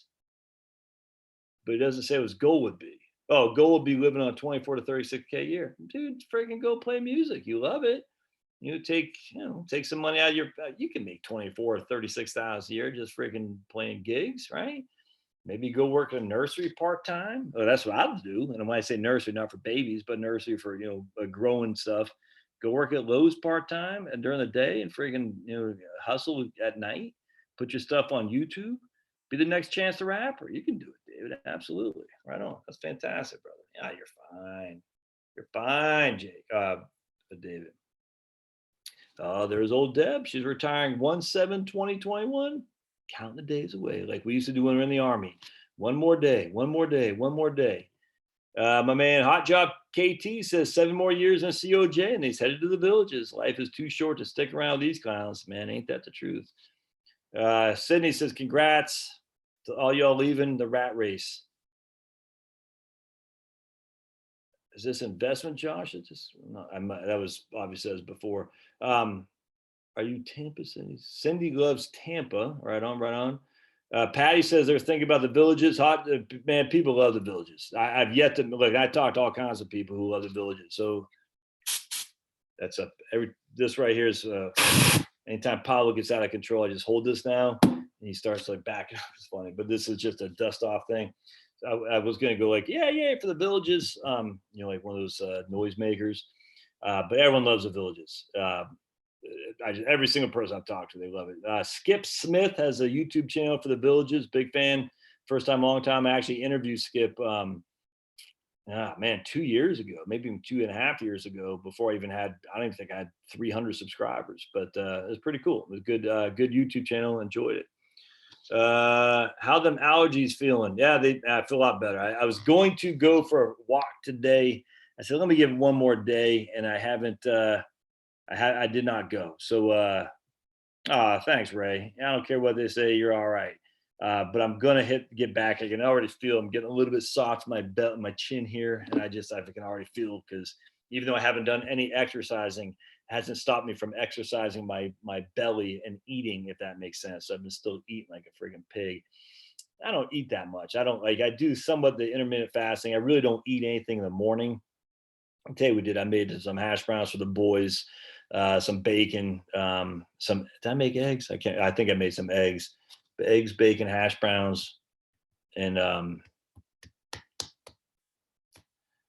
freaking flaky things, man. Rolls of some sort, biscuits. That's what it was. So we made some biscuits for the boys. Made some chicken tonight, but I don't eat that much in the morning. And I usually don't eat anything after probably 6:30 or so. So somewhat of an intermittent fasting, but I just like to walk. Of course, now it's raining like crazy, but I did read someplace that if you have a sauna, it's good for you from a mental perspective, but also burns 300 calories. It's like going for a sauna is like the equivalent of a walk. I said, I did not know that. So I was pricing out saunas today, about $4,000 or $5,000. It looks like, I don't know. I just started pricing out because I said, man, my man Rich and I, this is my man who is a West Point guy. Don't hold it against him. He's not that stupid, even though he went to West Point. Anyway, he was introducing me to saunas when we were doing some seminar someplace. I forgot. I said, no, dude, I don't think I like it. Oh, I love a sauna, man. It was nuts. I said, dude, I don't want to be sitting here just in your towel, my towel. It's kind of embarrassing. And but man, it was awesome. Oh, sitting in that sauna just felt good, as relaxing as could be. It makes you sweat like a pig. You actually do work out a little bit. You're burning calories. I was relaxed as you wouldn't believe. My skin felt tight. It felt good. So I said to my wife, if I ever make some money, I want to get a sauna. She goes, all right. So we're looking into that. We shall see. We'll see what the cash flow looks like. Let's just put it this way. Now stop with this. Florida's turning purple. Texas turning purple. Can I post a link to what article? I'm not sure which one. I tell you, man, someone was saying this. They had who was it? Jack Spurko from the Survival Podcast. He said 58% of all people who relocated from California to Texas voted for Ted Cruz. So essentially, you could say the California immigrants put Ted Cruz over against that fool Beto, Beto in 2018. I think that's true. I think there's a lot of people think that these people coming in are coming in with their liberal politics. I think there's some of that. I know for a fact there's some people. This is the way we used to do it in New Jersey. This is the way we used to do it. But I don't think that's as much as you think. I remember talking when I was working out of Portsmouth, New Hampshire. Talked to this nice couple. They were gay and very nice, very favorable, but they wanted to. They moved to North Carolina because it was cheaper. But they're coming back to Massachusetts or New Hampshire or someplace, maybe Rhode Island, I forgot where, because it's just more favorable to the lifestyle. And they were liberal and they were very pleasant, very nice people, and they were fine. But they said, "Look, man, it's just we don't want to be down there. We just want to be around people who are more aligned with our values." And I think that's actually, I think there's some truthfulness to that. That says, if I'm leaving California going to Texas, I'm going there because I'll be more like people like me. Not now, if obviously my company is relocating to Austin, that's different. But at the end of the day, if you're relocating on your own, I have a feeling you're doing that to be more aligned with people who have your values more so than just because of taxes, if that makes sense. So these people left Massachusetts, went to North Carolina, went back because they wanted to be more alike with people that are more like them, and because they're liberal, you know what I'm saying? And I have a sneaky suspicion that's more often than not. I think it's easy to say all these liberals are coming in. I don't know if I believe that. I just don't know. But who knows? I didn't do any interviews or anything. All right. Property tax, yeah, man. If you live in Alabama or Mississippi, probably like 2K in property tax, exactly. Massachusetts, and it sucks. I did a video on Walpole. I forgot what I did today. Woburn, I think it's Woburn, Massachusetts, because a guy, a big lib teacher there, says we need more blah blah blah blah. And I said, just the big. Is there anything worse than a rich white lib? No, there is nothing worse. And I was like, oh, it's interesting because you could easily have all that if you just moved a little bit east of where you are, but you choose to live in this hoity-toity, good time rock and roll, uppity place where everyone's got to stick up their butt. How ironic, because if you want all that, just why don't you just move? Did I ever share the story when we lived in Haddonfield in New Jersey? And Haddonfield is freaking awesome. So yeah, in Camden County, New Jersey, I actually enjoyed it. Haddonfield, New Jersey's lib, but in South Jersey, while it's lib, it gets less so. And I love that town. We had a blast. The drawback was the restrictions on firearms, the tax, and there were libs, but it wasn't. We just enjoyed it. It was like growing up back in the old days. Like our kids would go outside, all the other neighborhood kids would go outside. It was just fantastic. Anyway, long story short, I was at a soccer game for my kids. I can't remember. I think my boy. I can't remember. But I sit next to this guy. An Air Force major came up and I think I had a USA shirt on or something like that. So he said, "Hey, USA." I said, "Yeah," and we got to talking. So yeah, we just moved here from Texas. Blah blah blah. He goes, "Oh yeah, cool, cool." He goes, "Yeah, we just moved here from wherever." He goes, I love it. I said, "Man, I love it. It's fantastic." Other than the tax, he goes, "Yeah, yeah, yeah." He goes, "The only thing I wish is more diverse." He said, "We need more diversity." I said, "Well, literally one town over is Camden. You could have moved to Camden and had all the diversity in the world you want." I'll never forget that though. I said, "Don't give me that crap, man. You chose to live here. The Haddonfield didn't call you. You chose." And that the funny thing was, all the people I worked with at USA, the biggest pain in the asses were about the '04 Air Force guys. And if you're an '04 Air Force guy, '05, I'm not bagging on you. I'm just saying, of all the pain in the butts were the '04 and '05 Air Force guys. Oh my goodness. I'm not making a broad judgment saying everyone is. I'm not just it's like, oh. And this was that guy. I was like, oh, there's literally that guy. I said, well, you could have moved to Camden. And I think he knew where I was going. He goes, "Yeah, but schools." I said, "You can still live in Camden and send your kids to Haddonfield schools. You just got to pay I think it was like a $12,000 a year fee, but it's actually a smoking deal." He goes, "Yeah, yeah, yeah." I said, "Yeah, don't get out of here with that crap. Hate that crap. Lib, I've heard that all my whole life. We need more diversity," as we're sitting in this hoity-toity, good time rock and roll city that's got no black people. I said, "Yeah, take that out of here. Nuts. Keep that to yourself." And he did not expect me to call him out. He thought for sure because I lived in Haddonfield that I was going to be a big lib and say, "You're right. You're right." Ah, hypocrites, man. Call them out. Call out hypocrites. It's fun. It's fun calling out liberal hypocrites. Do that. I think you'll get a good kick out of it. and the liberal hypocrites will just kind of go back to their caves. Like the video I did the other day on Abacus Wealth Management. I said, man, these guys are all big libs on Facebook saying, we need more women and we need more minorities, blah, blah, blah. And I looked at their board of directors, and they had none. No black people. I think I had one woman out of 10 or something like that. I said, man, you're hypocrites. And he's like, yeah, you're right. We need to do better. But still, as a country, blah, blah, blah. I said, well, you start with you, buddy. Start with yourself. And anyway, so now they didn't change the board of directors, I could tell. Instead, they just throw everybody out there. So if you, if you swing a hammer at this firm, you have your picture on their website now. I think it was like 80 people, 50 people, something like that. They had like one black person on there. I said, man, you guys, come on, man. You guys just call them out. It's fun. It's fun to start calling people out. That's what we got to do. Those of us on the libertarian right got to start calling people out. Say, what they'll say, what was it? A guy said on my YouTube channel the other day, he goes, I don't support BLM, but I'm not racist. I don't even have that second part. You don't need that second part. It's assumed you're not racist. There's no racists amongst us. I mean, there's some sure, but the vast majority of us are not. So don't qualify it. The fact that you have to qualify it means you're in defensive posture. Get out of defense and go in the offense. A polemic, if we call it a Christian apologist. We have the apologist as a defense. All right, a polemic is going on the broad attack, and that's what our side needs to start doing. No, I'm not qualifying this. I'm not racist. There's nothing out there. I don't even have to do it. However, I will call out hypocrites for being hypocrites. And I tell you, it's funny. I'll never forget this guy just like kind of scurried away. I said, yeah, because they're used to having their virtue signaling with each other. They say, oh yeah, pat on the back. We are so virtuous. And then nothing happens. It's fun. I love it. You should do it too. Clark and Michigan are prime real estate in Chicago. Maybe not much anymore, man.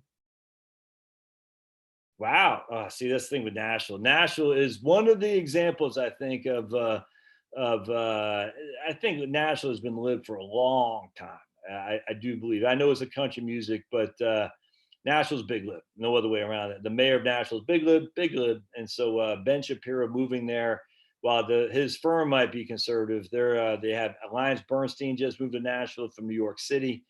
Lots of big libs, because country music has the equivalent of economist who had physics envy. Country music has the envy of being looked down upon by the regular musicians. So you have the Taylor Swifts of the world who come up there. Then the minute they get fame, they break the shackles of being tied to rednecks, and they want to be mainstream, because country music isn't mainstream.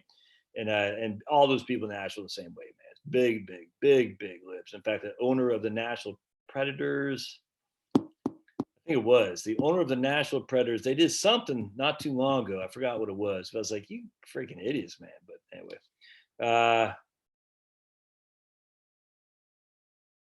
I still love the dog, and I do carry his pooping all over the house.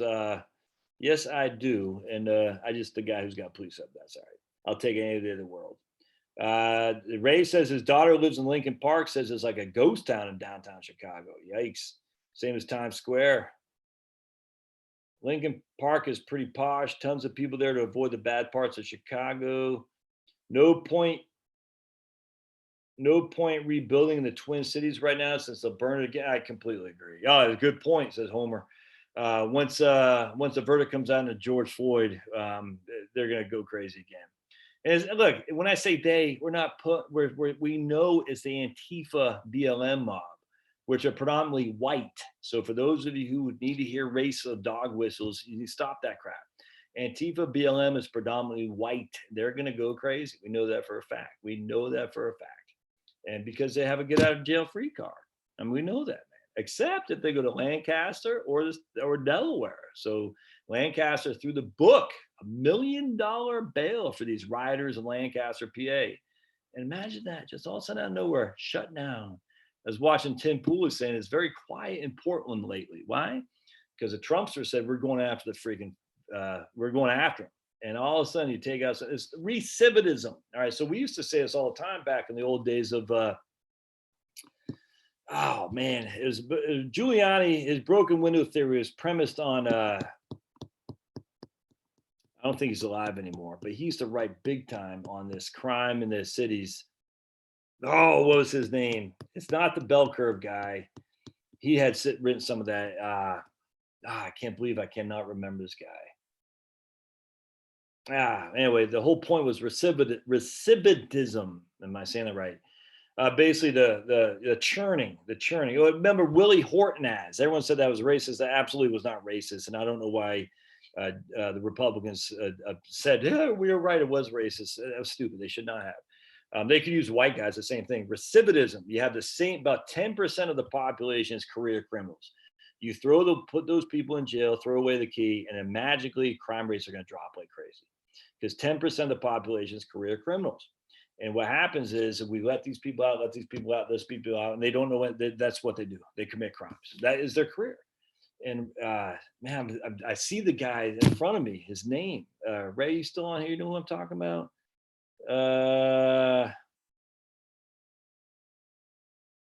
Yeah, Ray's not on here. But James, oh man, I forgot the guy's name, man. All right. But anyway, is recidivism. As long as you let these career criminals come out, you're gonna have crime. All right, and it actually encourages crime because what happens is these guys get away with it, and then people who were before on the threshold of going that way or this way say, "Oh, okay, I can get away with it. I'll just do it too," and that encourages it. I want to say his name is James Waters, but it's not that. Walters. I can't believe I can't remember this guy's name. The guy was fantastic. Right on, Patrick. Yeah, so Patrick is in New York City. De Blasio is already saying he's going to lay off, tens of thousands of people. Suck, man. That's what happens when you get freaking liberal leadership. You can't have it, man. Stop being political. I am going to be political, my friends, because the politics determines our financial security. I don't get why people don't get this. Politics determines financial systems. That's all there is to it.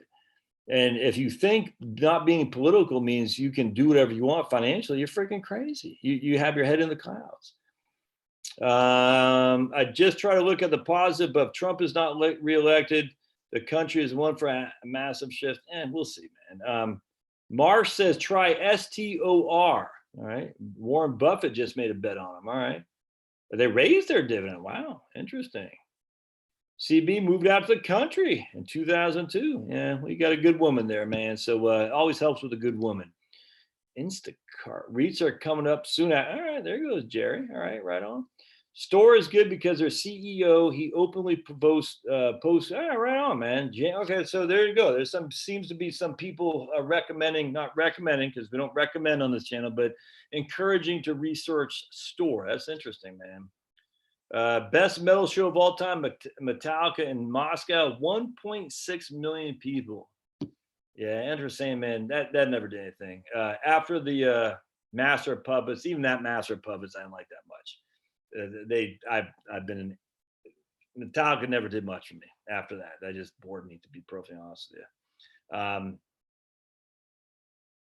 Store is a freestanding building, retail REIT. Okay. Hey, Mushpotamus moved from Seattle down to the Villages and loves it. Freaking! I hope she's still on here, man.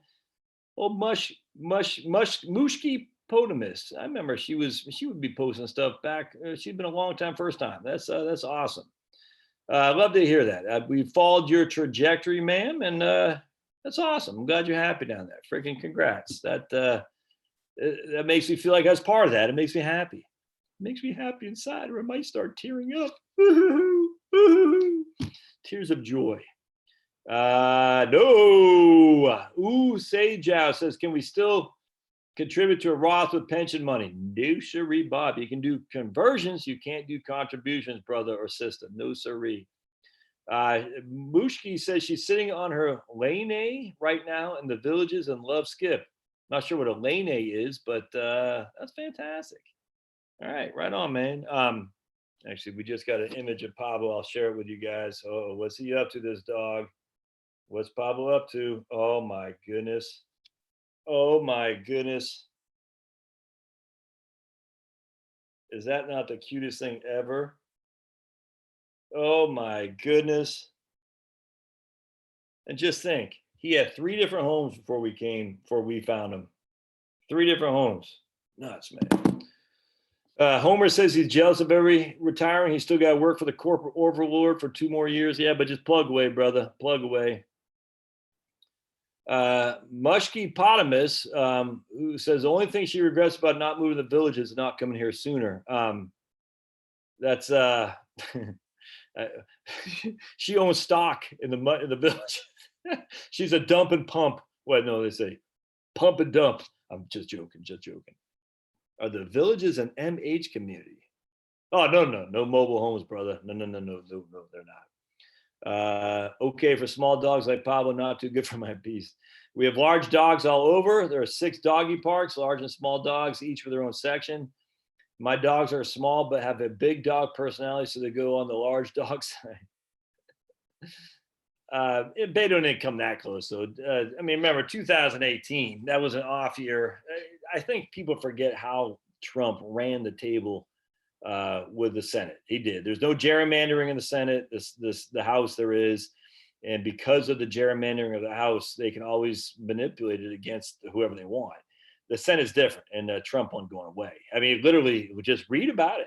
When was the last time the incumbent president took out, I think it was 4 sitting senators of the opposite party in an off-year election? It was like in the 1920s. It was insane. Yeah, don't forget, it wasn't that long ago. Missouri used to be blue. Ohio was blue. You know what I'm saying? And I mean, it wasn't that. I mean, I remember 92 was really the first election I paid attention to. Now, I did vote for, what's the name, Dukakis and Barbara Mikulski in Maryland. I was 18 in 1988, cast my first votes. And I remember listening, and I didn't really care. But I remember my parents were big libs. By then, my mom was still in Maine. My dad was in Maryland when I was living with my dad, right before I was getting ready to go in the military. But anyway, yeah, I guess it was. I guess I was getting ready to go in the military 2 weeks after that. Holy crap, it was that, because November 1988. Yeah, yeesh. Anyway, long story short, and then I just, I didn't really care. But in 1992, Indiana and Georgia went for Clinton. And Indiana and Georgia, both. I remember that. I remember it's like, well, Georgia, I would have thought they'd gone red because Republicans. Who likes the Democrats? Well, the people in the South didn't realize how bad the Democrats were. So don't forget, Indiana and Georgia both went for Clinton in 1992. That's the first 2 reporting. I think Kentucky came later. I think Kentucky went for Bush, but as Indiana reported first and Georgia reported, I remember those 2 states. And I was stunned that they both went for Clinton. I'll never forget that. Indiana is not going for freaking Sniffy. Georgia is not going for Sniffy. Stacey Abrams can pretend. I don't know what the appeal of Stacey Abrams is. It's the weirdest thing to me. I don't get it. I mean, I do get it. That's what happens with identity politics. But I just don't. She didn't come close to winning. Everyone says she could. No. She came as close to winning as Beto did. You're off by about 3% in an off-year election. Anyway. So Georgia's not going blue. Anyway, but back then, Missouri, Indiana, Ohio. I can't remember where Ohio went, but these are states that have swung to the right big time. Now, on the other hand, so having other states like New Hampshire kind of vacillates. Colorado has gone blue. Virginia has gone blue. But it's always going to be about 50-50, to be perfectly honest with you. The issue that I think the Republicans hopefully have learned, and I don't think they will, is that trying to go over that mushy middle at the risk of losing your base is you can't do that, man. You got to get your base motivated. If your base won't go, you can go after the mushy middle all day long, but you'll never win a resounding election win. You're just not. Even if you win like in 2004, it's not going to be resounding. It just won't be. And John Kerry said it. It was right. He goes, if I had 60,000 votes differently in Ohio, I would be president. Now that might sound like crying over spilled milk, and it kind of is, but he was right. That's a fact. 60,000 votes change, and Kerry was president. What Trump did, on the other hand, which was smart, he said, no, we're going to rev up my base and rev up people who haven't voted in a long time because they've been disenfranchised. And the mushy middle, well, what you do is you allow the crazy loons on the left to do exactly what they're doing now, riding like crazy, and the mushy middle will come to you because they're like, dude, these guys are nuts. These guys are insane. Now, what the right needs to do is allow the left to be stupid. And like Glenn Reynolds from Instapundit says, all you had to do is not act crazy and you would have won. And I absolutely think, now, look, they can cheat with this mail-in battle. We just got a thing on mail-in ballots here in Georgia, which concerns me greatly. I'm not going to lie. But we'll have to cross that bridge later. But, that's the thing, man, is that people always overlook. They say, oh, my goodness, Virginia's turned. Arizona may turn, Colorado has turned. Like, yeah, but Missouri has turned, Ohio has turned, Indiana's turned. Obviously, the southern states are a block essentially. It seems like I missed another one too that turned for the red. I forgot. But I mean, hell, just last year, Wisconsin, Michigan, and those are always up in play now for sure. So don't get too pessimistic on that. Beta was the real. Homer, were you watching? Were you watching Mr. Burns today? Oh my goodness! No. Were you? That was the guy. The band. Oh, how are you doing, fellow kids? But Mr. Burns was trying to get Principal Skinner to sign off on his. Oh my God! I love Mr. Burns. This one Simpsons was funny, but he went to, "How do you do, fellow kids?" I know exactly, the guy with the skateboard and says band or music, I think it was like an AC/DC kind of things. Well, Mr. Burns, when he acts like a kid, oh my goodness. Oh, it was the classic, man. Even though I live in the villages, I still work full-time as an RN at the VA outpatient patient. Many people either still have a full-time job or part-time, but the villages are right on. Yeah, Dems haven't won the white vote since LBJ, and the issue is if the Republican is either 60%, I think it was. They said if Republicans get 60% of the white vote, is over. And I think we're at 58% with Trumpster. But I don't like that. I don't like white and black. I don't like that. I like it if we can get 15% of the black vote, which I think we're gonna. We're fine. And remember the video I did with those folks, the reparations video the other night. The guy Arthur, he and I probably don't see eye to eye on many things at all, but he says he thinks a lot of blacks are going to vote for Trumpster this year. He said Trump is making an appeal to black men in particular. He goes, I think it's going to work, and so we shall see. Cheating always happens, but if he gets 15% of the black vote, it's over for the Dems, because you're not going to lose. That'd be a doubling of the black vote from 8 to 15 is basically a doubling. And he's not going to lose a corresponding amount of whites to the Democrats. It's just not going to happen.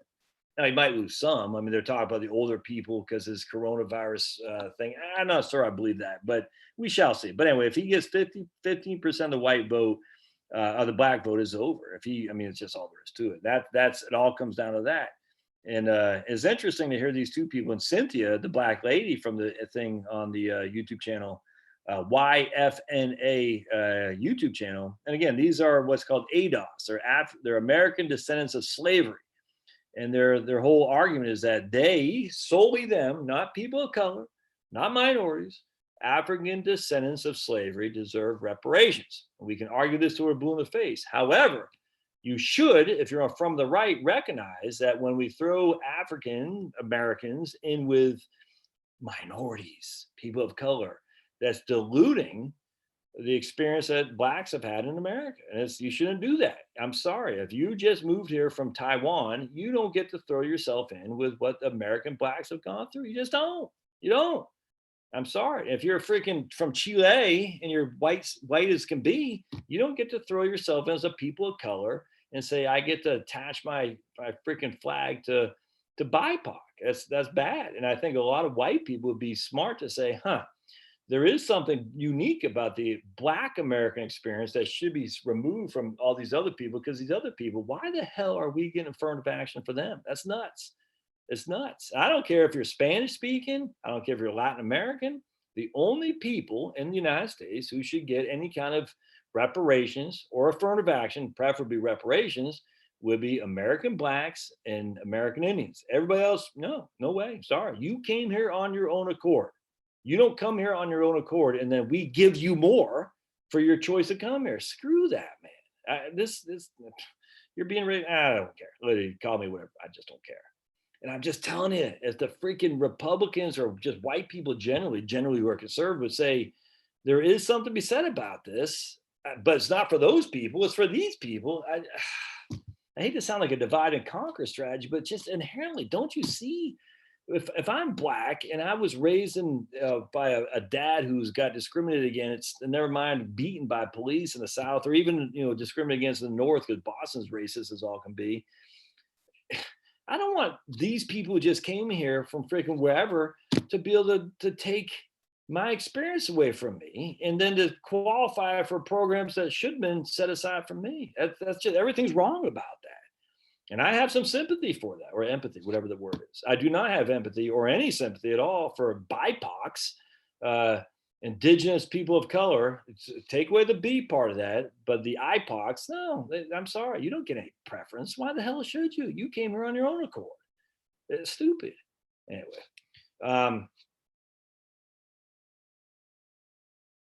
nope, battery and damage are not good. Nope. Sorry, man. Hey, my man up in PEI. What's up there, Ross? I haven't seen you around for a while. I'm glad you're here. Why does Josh always talk about the Bureau of Land Management? Yeah, right on, man. Bureau of Land Management. How do you do, fellow kids? That is so funny, man. Oh my goodness. Can you go over again? Says Keith Rumit.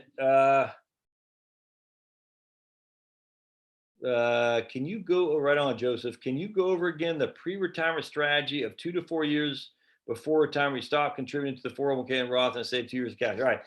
So Keith, I think what you should do now, look, man, if you get free money from the company, don't stop contributing to that. I mean, if you're getting free money, take the free money. So if they're giving you a 6% match, you got to take that. But I think at the end of the day, you just got to really start putting money away into a cash account.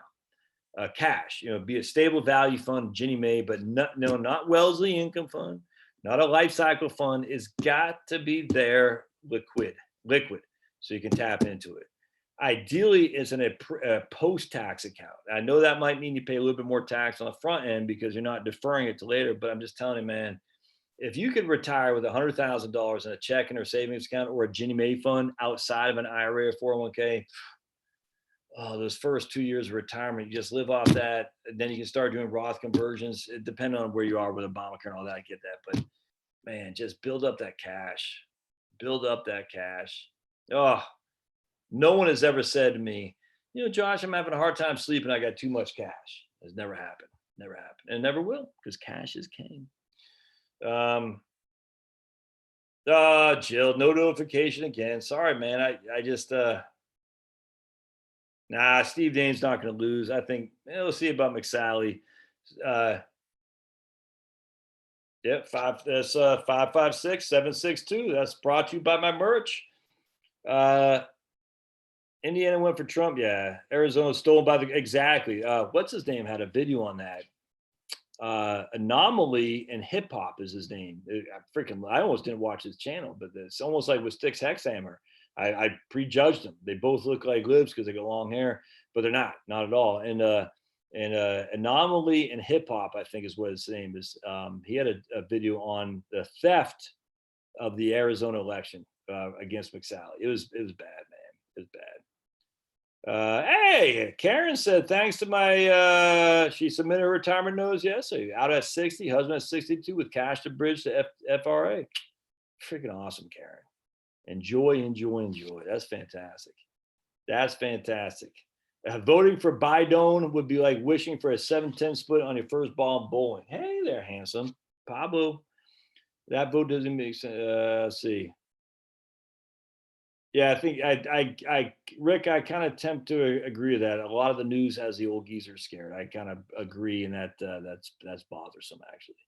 They're so used to relying on the media to teach, to be honest with them, that they say the media would never lie. Yeah, need coalitions. Voting whites alone can't get it. I cannot agree more, James. You got to get coalitions, 100%. That's politics. You need to have coalitions, and you need to have you're gonna have to meet someplace in the middle, someplace. Um,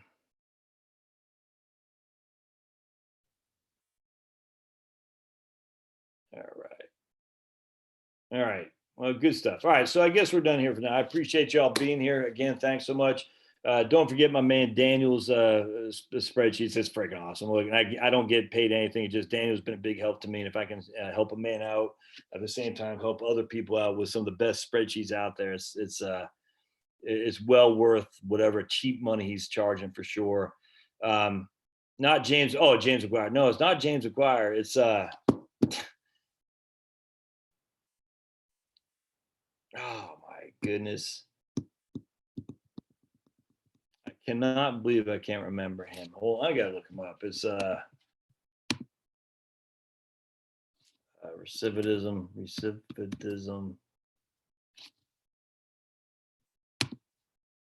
The initial guy on the broken window theory, not Henry Hazlitt. Broken window theory, policing.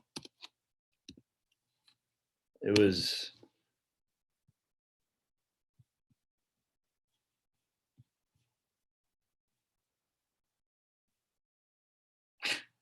man, I'm getting old, man.